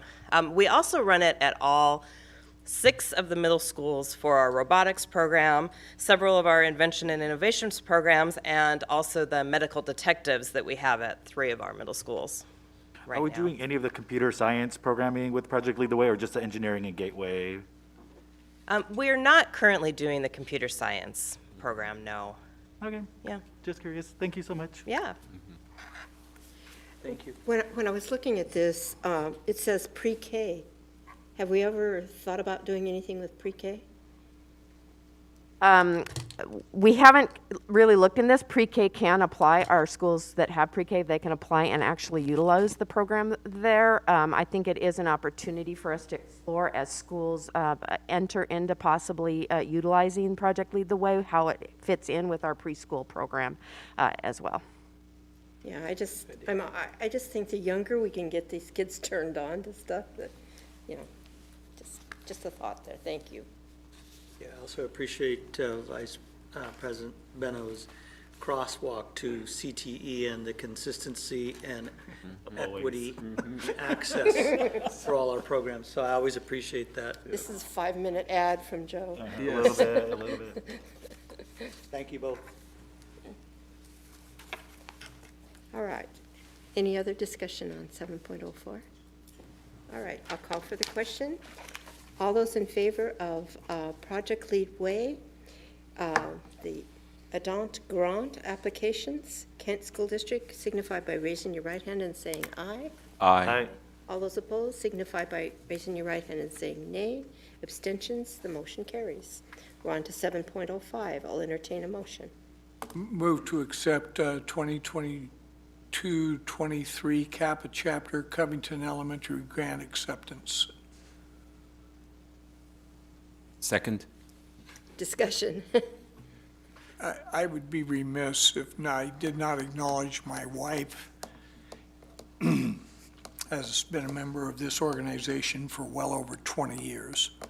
That is the Delta Kappa Gamma Group is a collection of people who chose education as careers, and obviously, even after retirement, continued in their support for various special projects within those, the district that they're operating out of, in this case, the Kent and Covington areas.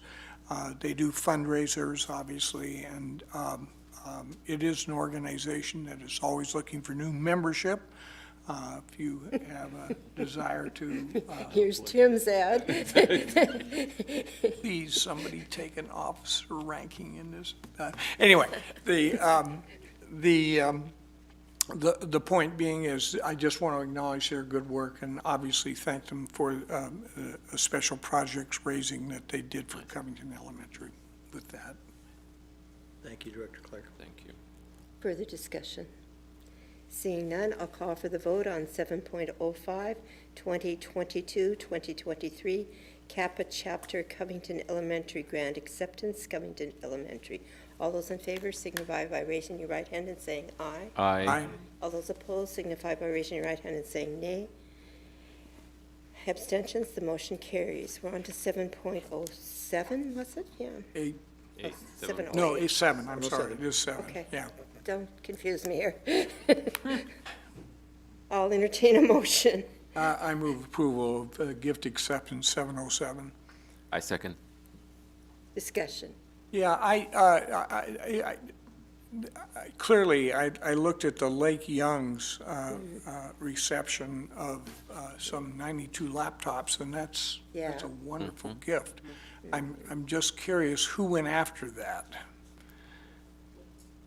Mr. Rare, come up and share with him what he knows about. I'm sorry, I don't know the answer to that question. I can certainly hunt it down for you, but I don't know right now.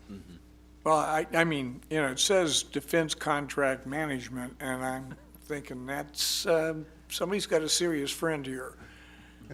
So, It's good to have friends, Yeah. Tim. absolutely. I apologize that I don't know the answer to that, but would be happy to poke around if that is the will of the board. No, I'm just overjoyed that they got that opportunity, and it certainly will enhance the academic environment of that building, and I think it's wonderful. I just want to acknowledge that it's a great thing. Yep. Thank you, Director. Thank you, Mr. Eric. Yeah, I saw that. That really jumped out at me, yeah. For me, sometimes when I see these gift acceptances, I know that individual people and PTAs and group can donate specific money and items to certain schools, but I feel like that can be a negative sometimes because that means some schools go without while other schools get donations and items and whatnot. So I would just I'd ask us to kind of keep an eye on this to see kind of what schools that may not have PTAs or low PTA participation, et cetera, that they can get items donated or something, or somehow we can fund some of the things that the other schools are getting. So, I mean, because it really is an equity issue, and I know people can donate whatever they want to whoever they want, but just as a board, as a district, we should kind of keep an eye on what schools are going without. Yeah, Vice President Beno, I appreciate that. As I see the 92, I also know that we have a standard within our darts team, and that's also one thing. Not always do donations, like a laptop, come with all of the standard pieces that are required within our standard student computer. So those are types of things that I definitely will be following up on, keeping an eye on as well. Thank you. All right, any further discussion? Seeing none, I'll call for the vote on 7.07, gift acceptance. All those in favor signify by raising your right hand and saying aye. Aye. All those opposed signify by raising your right hand and saying nay. Abstentions? The motion carries. All right, we're on to 8.0, communication from the audience, and I don't believe we have any more. I don't, okay, and now we're on to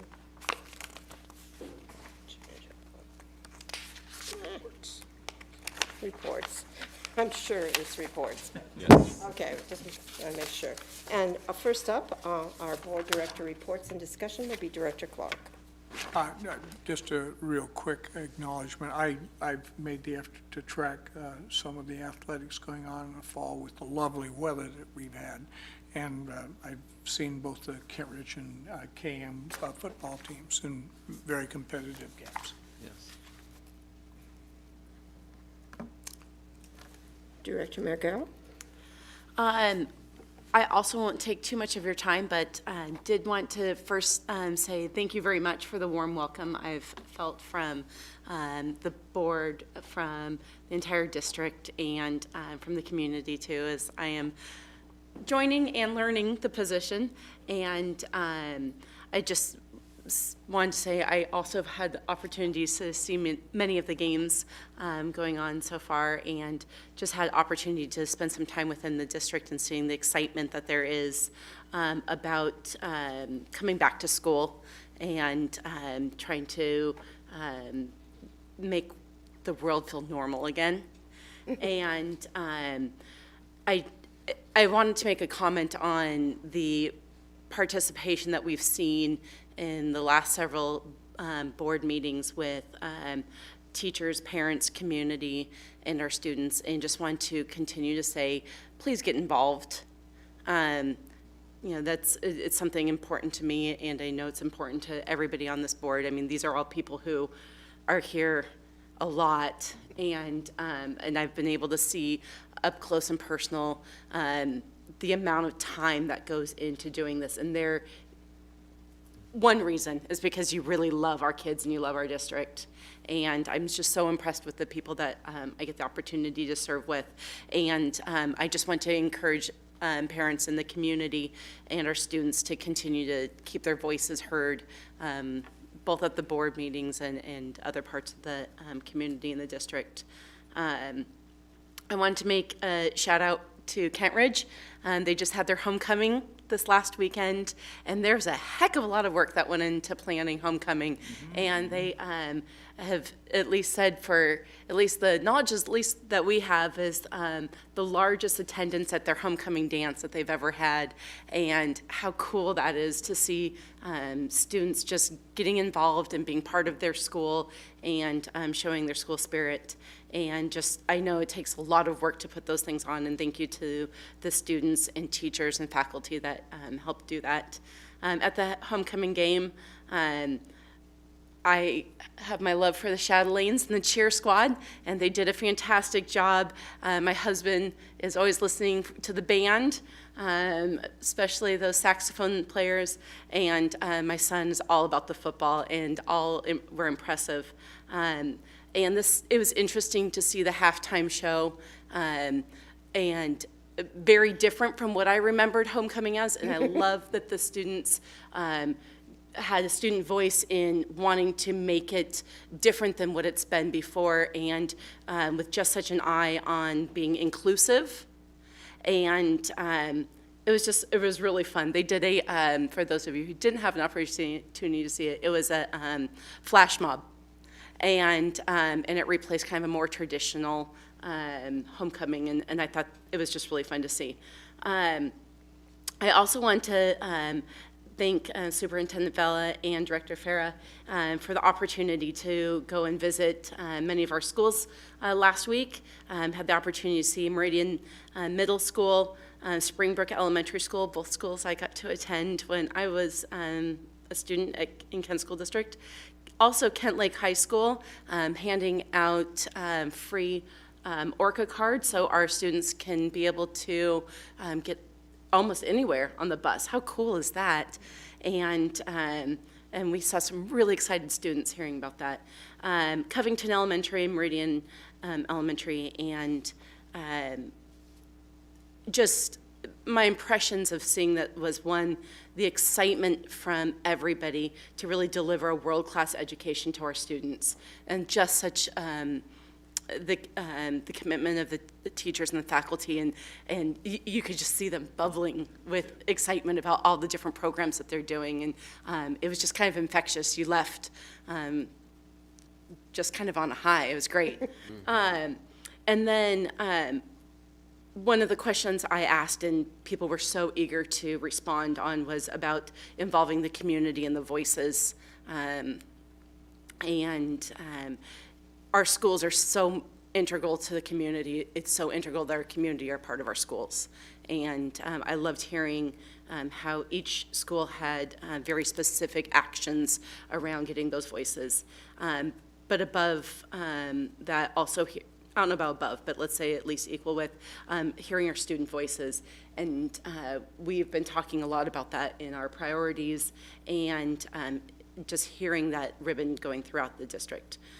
So just end with thank you very much, and I appreciate your patience. I will preemptively ask for that and accept it and thank for it as I learn this position, and just continue to get the diverse opinions and thoughts of the many different stakeholders of this community in the district. So that's it. Director Farah. I just want to say everything that you said was really amazing about visiting the schools. Since last meeting, I was able to go with Superintendent Vela and Director Mergal to 5 different schools, and I agree, everything you said was really one of the things that I also experienced. I just wanted to point out, Meridian Elementary had students lead our tour. Mm-hmm. One of the things that really made me satisfied to be there was they took the time to show us around. And question you asked was really important, Director Mergel, which was, we see you, you are outspoken students. You know what to say, how to say, you are leaders. But how do you integrate the voices of those that do not speak well or don't say much? And one of the things they answered was they were able to go and ask each and every student what do they need and be able to integrate that with what they are proposing to the school so that they can get what they want. So for me, that was one of the things that we always miss, is because we hear the loud voices, but we don't hear the quiet voices. So it is very important for us to be able to, of course, those we hear them, but we also have to integrate those quiet voices so that we have a variety and of opinions of how to make a decision, because we represent the whole community. And the other thing I also want to add to everything you said was how every school that we visited, the principal and the vice principal were a team, and they had a culture. They wanted to make sure that culture was very prominent in that school. And for me, that's what made it amazing, that a team that's so dedicated to each other and also to the teaching of their students, and they felt the ownership. One of the vice principals said, "My building," which really made my heart warm, because it was something that you see that ownership they have in the buildings, and how they want to make sure that the kids are educated. I know, that the community. I want to say this. You probably sometimes don't think we hear you, because you make comments, you send us emails, and you don't hear back quickly. That's not the case. We hear you. It's not that we don't hear you. But in government, you have to be careful of what you say, when you say it, how you say it, because everything we say on this dais goes down to the classroom. So we really have to be careful of how to respond. And we can't just respond off the cuff. We can't do that for a good reason. So please continue engaging. This is for the betterment of our district. We're just like you. We're not special. We're part of the community. We stepped up because we feel that we have something to contribute. But we're not different than you are. We were just like you before we got elected to this position. So please, grace, patience, and the ability to understand each other is how we can make this district better. We've had a rocky road for a couple of months. That is part of being a family. Let's not dwell on that. Let's move on and make sure that we engage each other. That's why we're sitting here. And I wanted to make sure that you heard that from me. I'm a geek when it comes to engineering. Last Monday, NASA had hit an asteroid 14,000 miles per hour. 14,000 miles per hour. It hit. Yep. Now that made my week. Yep. The engineering and the precise number after zero, after that dot, that you have to do calculation, it's beyond. So that made my week. So I just wanted to make sure I shared that. When we visited the schools, one of the things that I noticed was the new surfaces that we approved last year. Amazing. I mean, that was for me was the thing I saw was that not all clunky laptop that my kids carried. It's just now brand new surface that these kids are now learning with, and that was beautiful. I want to thank the staff. Without you, nothing happens, and I will always appreciate the work that you do. Thank you again, and that concludes my report. Vice President Bennett. Yeah, thank you. I want to start off with kudos, like I usually like to do. I don't think during the meeting, I thanked the family and community members for being part of the boundary committee. I just had questions and went for it. So, but I wanted to thank the people that were on the committee and all the hard work that they did. I'm very excited about the boundary work and moving sixth grade to middle school. I think those are important things, and I appreciate all the hard work that that committee did for that. And I look forward to our next meeting when we vote on this. I too want to thank all the educators. It has been a very turbulent first few weeks of school. In my ninth grade health class, I taught turbulence because we were talking about personality, and we did a personality test. And I had to tell them that turbulent just basically means that it's a mess and chaos. So they're very excited to learn that new word. I also want to thank Dr. Windmill and congratulate her for her award that she received, which is great. I've known her for a while, so it's just really great to see amazing educators getting recognized for the amazing work that they're doing. I got invited to speak at a PFLAG meeting. For those of you who don't know, PFLAG, it used to be Parents, Friends, and Families of Lesbians and Gays. It's a support group for parents who have their young, their kiddos coming out and needing support. And it was just really great just to talk to parents from all over the county, with some parents in Kent School District, talking about concerns for their students, et cetera. It was just great to just kind of be in that environment, just kind of hear concerns from parents about students, and just how, because I think a lot of times with homophobia and transphobia, some parents don't feel safe coming into the school, and students don't feel safe being at school. And I'm just like, how horrible that parents in some environments don't feel even welcome. Not that they're being excluded, that just some parents are just like, I'm just gonna drop my kid off at elementary school. I don't feel like I'm welcome there. There's no signage, no pride stuff.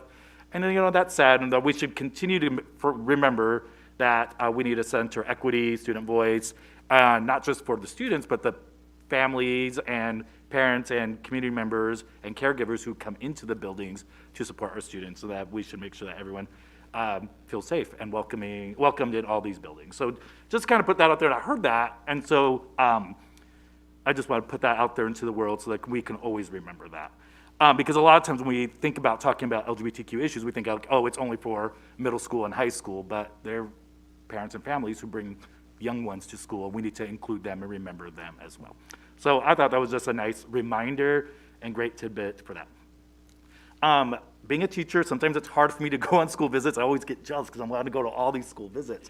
But I am very excited that next Friday is a state in-service day, so I don't have school. So I get to be a part of this bus tour. Yeah. And I'm very excited to go to the old pool to look at all the work that they've done with the storage. Because I remember when I first went there and there was just nothing there, I'm just excited to kind of see a before and after, and to also go to the old Sequoia building, because again, I went there before when I first became a board director and kind of looked around and just kind of curious to hear more information about what's going to happen. I hear it's going to be a 4-hour tour, so I hope that it's going to be a great 4-hour tour. I'm very excited. And I am going to set up some times, look at my schedule when I'm off, and see if there's times I can go visit schools. Because I just want to visit schools, but I also want to do like guest teaching and stuff, because I want to just work with students and meet with students and student leaders.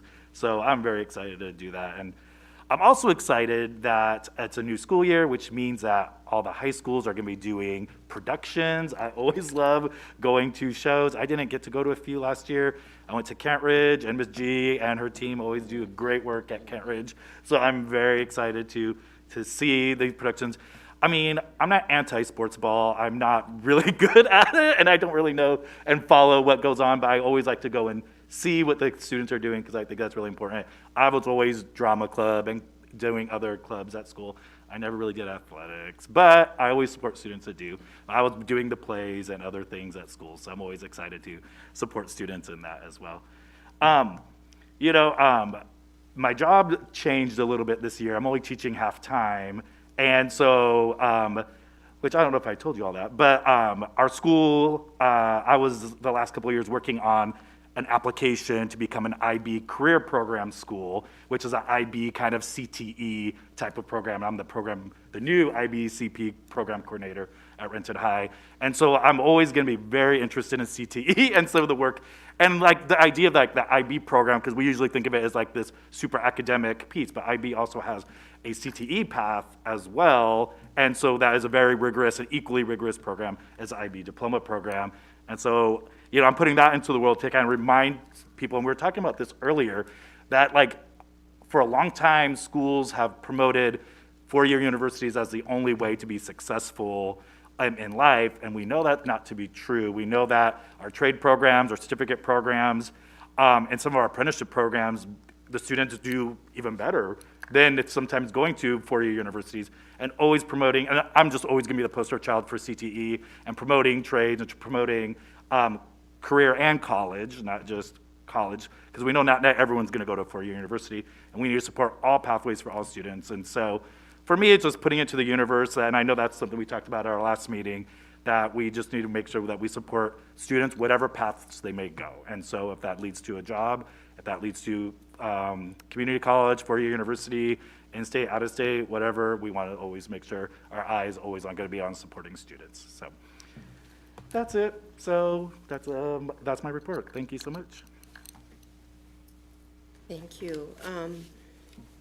Well, first of all, I want to talk about the highlights of board work, and I'm going to try to kind of connect this with the policy, the KSD, Policy 1220 for board officers and duties of the board, because one of our most important things is to set policies.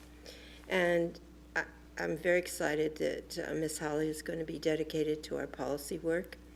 And I was excited to see on my computer when all these dates popped up from October to June for work policy sessions. So congratulations on getting us on track on all that and dates set. So we are really taking our policy work seriously. And that's dedicating every month to that to get some more work done on that. And another part of our policy 1220 as board directors is the evaluation and hiring and firing of our superintendent. And we have really dedicated, I don't think people realize that when I first came on this board, I did not see the work, and I'm not saying there was something wrong or something terrible, but there wasn't a priority put on the evaluation that I could see.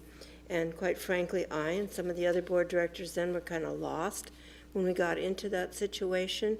And we were forced on the first time to make an evaluation. It was kind of like maybe we were like deer in headlights. We'd gotten some information from WASDA and had some introductory stuff, but it was just kind of like, okay.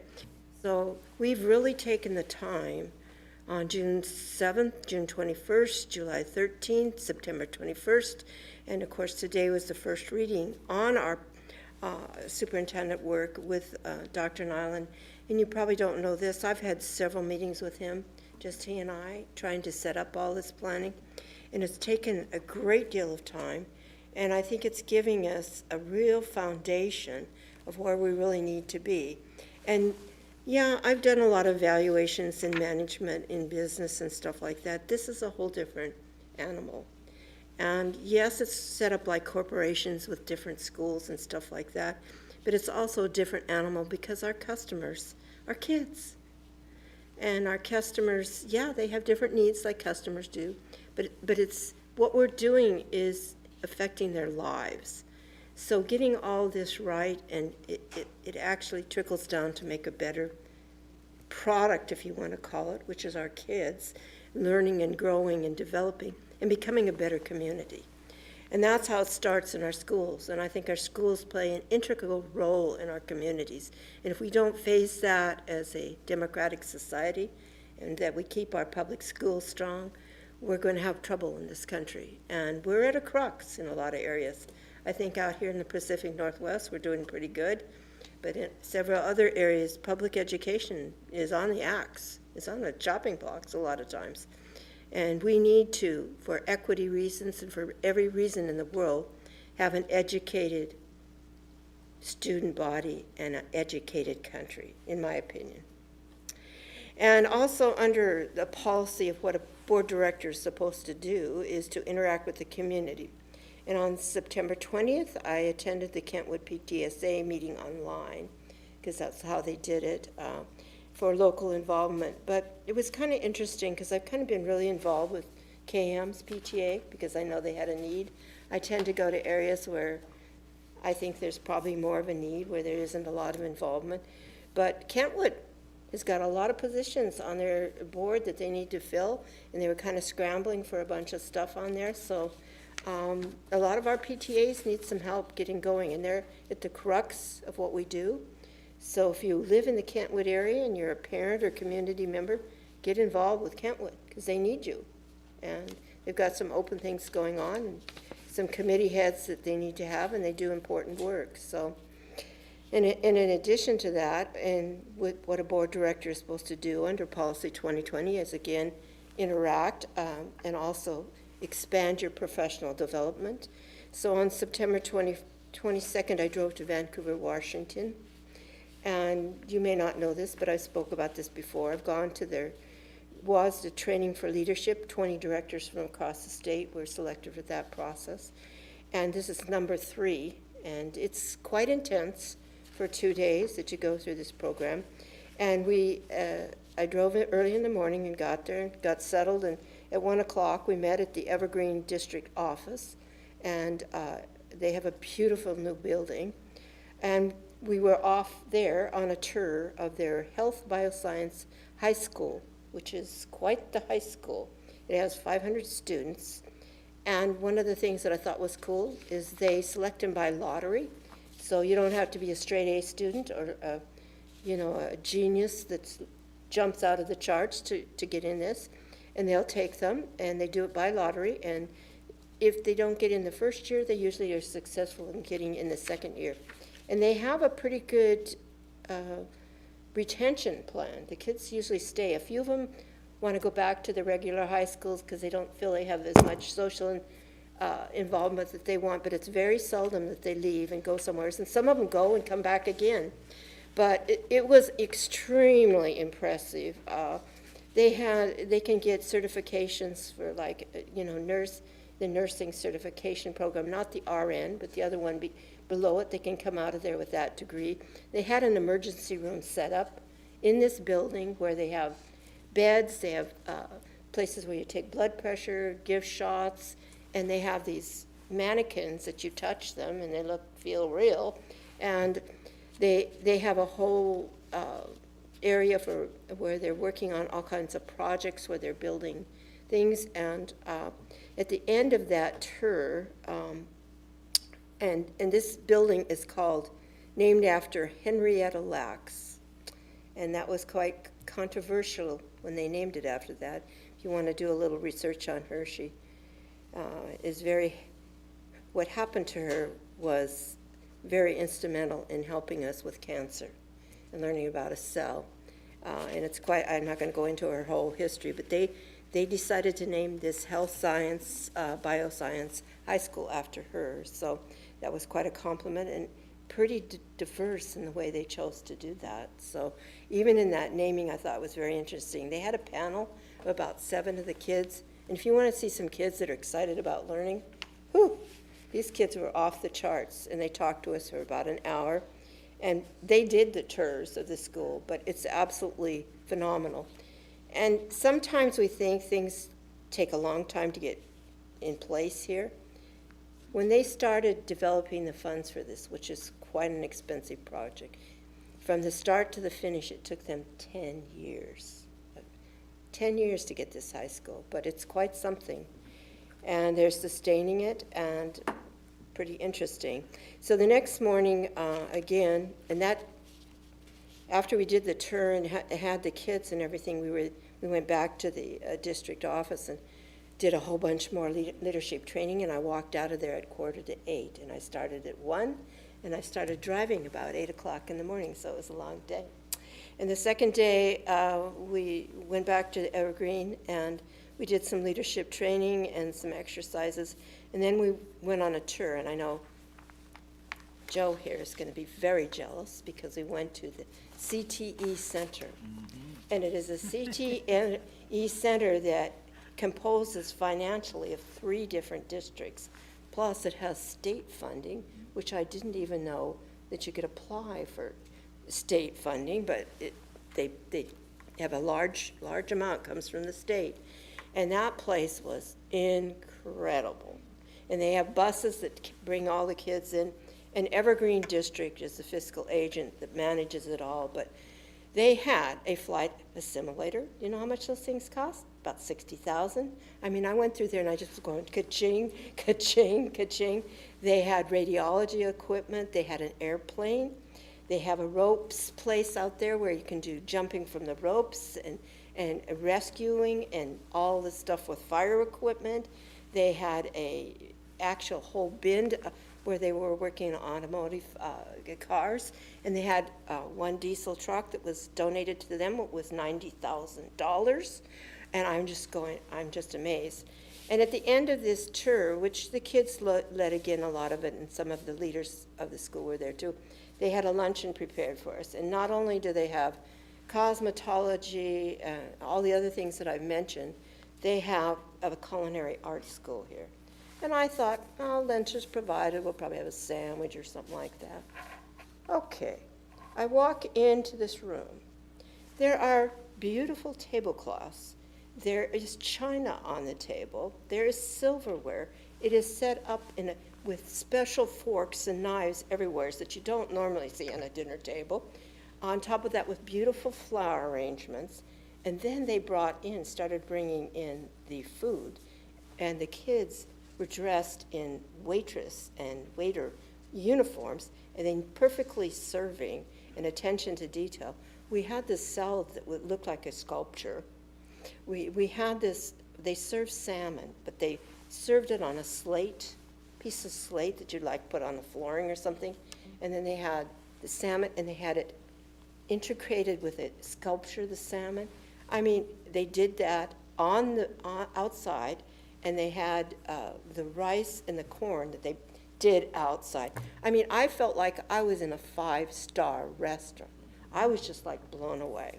And the kids, of course, talked about everything they were presenting, and it was pretty phenomenal. So again, I'm educating myself on what's out there, what you can do, what you can provide for communities, and of course, these are some pretty over-the-top things, and of course, they have a pretty big dollar amount with it. But what they do have is they get a passionate group of people that have an idea and they don't give up. And they all were there at the end that we talked to, and they talked about all the obstacles that they went through. They went through a recession during this time. And so these people were, they were kind of deterred for a while, but they got right back on track and they made it happen. So that can happen in any district. And so, again, I wanted to do some, again, with the board out in the community and with staff. So I was invited to Matson Middle School on September the 22nd. I was there at 9:30. Well, I was on a conference call with Superintendent Vela from 8 to 9. At 9:30, which I had to drive all the way around through Maple Valley to get to Matson Middle School again. I love my area right now. The roads are being worked on. And a Miss Amber Esmond, I have to give a shout out to her today. She provided me a whole agenda from 9:30 until 2 o'clock. But this gal, she's the in-school suspension coordinator, and she said, wear your tennis shoes. And when she said, wear your tennis shoes, she meant it. Matson is really, kind of spread out all over, and I spent the whole day with her and what she does and learning about what she does. Not only did we talk about, we went around and got kids back into class. We made sure they had their vests on. They all have vests on when they're in the hall. And you might think that's kind of crazy, but when you look down their halls, which are all over the place, like it's college campuses more spread out, you can see if somebody's there that doesn't have a vest on, or they don't. I had to have a yellow badge, or I had to have something yellow signify. When somebody comes in that building that's not supposed to be there. And they're buzzed in the door, and I actually watched one of the parents be buzzed in, okay? And this helps me to understand, our school safe? The parent came in, they went in and signed in the office, and they were getting ready to give them a badge, and they got to the next step of the hallway. Immediately, Amber says, do you have a badge? You could pick that, and they said, well, I'm going to, and she very nicely helped her go back in, and not rudely or anything like that, get the credentials, but you knew who was in that building. all the areas to get in there are locked. So I felt, hey, you know, if my kid went there, I might feel pretty darn good about what we're doing. And throughout the day, I visited Mr. Lockhart's 8th grade history, Miss Moore's 7th and 8th grade history, Miss Ellinger's 7th grade science. And then I sat in on their lunch detention, and I had a very interesting conversation with the kids in there. And it was very, and by the way, we need to add 1 minute at least to their between time, because it's just totally unfair. Superintendent, you need to hear that they need another minute because they can't possibly get from one end of the campus to the other in the time that's allotted. So they said, please. That's why they're in there for lunch detention, usually because they have been tardy to class, and they're really valuing that to try to be on time. And most of the time, when you talk to the kids, it's not that they don't have enough time, they just want more social time to talk to their friends or whatever. But anyway, and Amber does this job in such a positive way. She knows her students, she's built relationships, and that's what we want to see. And then I had lunch there. I had a very nice lunch. I had a turkey sandwich and a salad that was fresh and fruit, and I thought that was a very nutritious lunch for me. And I enjoyed it, and it was attractive. So I'm not so sure why some of our complaints are about our lunch, but that was fine for me. And I had conversation during that lunch hour for half an hour with 5 paras, talking about how they felt about different things and stuff. And they, of course, would like to see a little bit more competitive wage. Being a para would help them a lot, and they talked about they could go here, they could go there and make more money. So I'm just bringing that up here because that was part of our conversation. And I'm sure we can, talk further about that other places. And they gave me Amber gave me an overall of their programs that they use. The E-Hall Pass, Ingenuity, and a program called SWIS. And she showed me. They can track students wherever they are in that building. And I mean, for some of you that might seem a little bit invasive, but it was pretty impressive. Like, if a kid's in a bathroom 7 minutes, and at 8 minutes you don't see them back in their classroom where they're supposed to, they know that somebody's. I was pretty darn impressed by this. And I understand that all our middle schools have that program now. That's what I was told, but it was pretty darn impressive. And I asked about, we had some problems at a couple of our high school with some bathroom problems. And I said, do you have those problems here? And they said they had a small, minor one, but all of this technology has really helped them. So, and then I spent a half an hour with Vice Principal Dave Johnson, and it was very nice. In the future, coming up here, I'm looking forward to the 25th celebration at Kent Lake Saturday evening, so I hope if you people want to go out, they have some food trucks, they're going to give a tour. So a shout out to Kent Lake High School, come out my way. Hopefully they'll have the roads open so you don't have to go through Maple Valley to get to Kent Lake High School. I'm going to ask the mayor if he could make that happen maybe.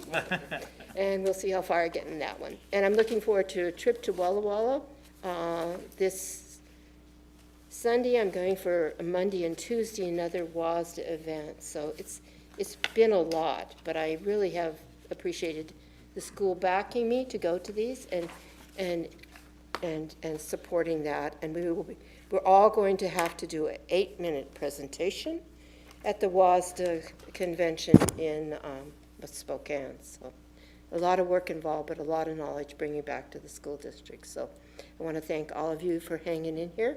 And we're actually adjourned at 8:14.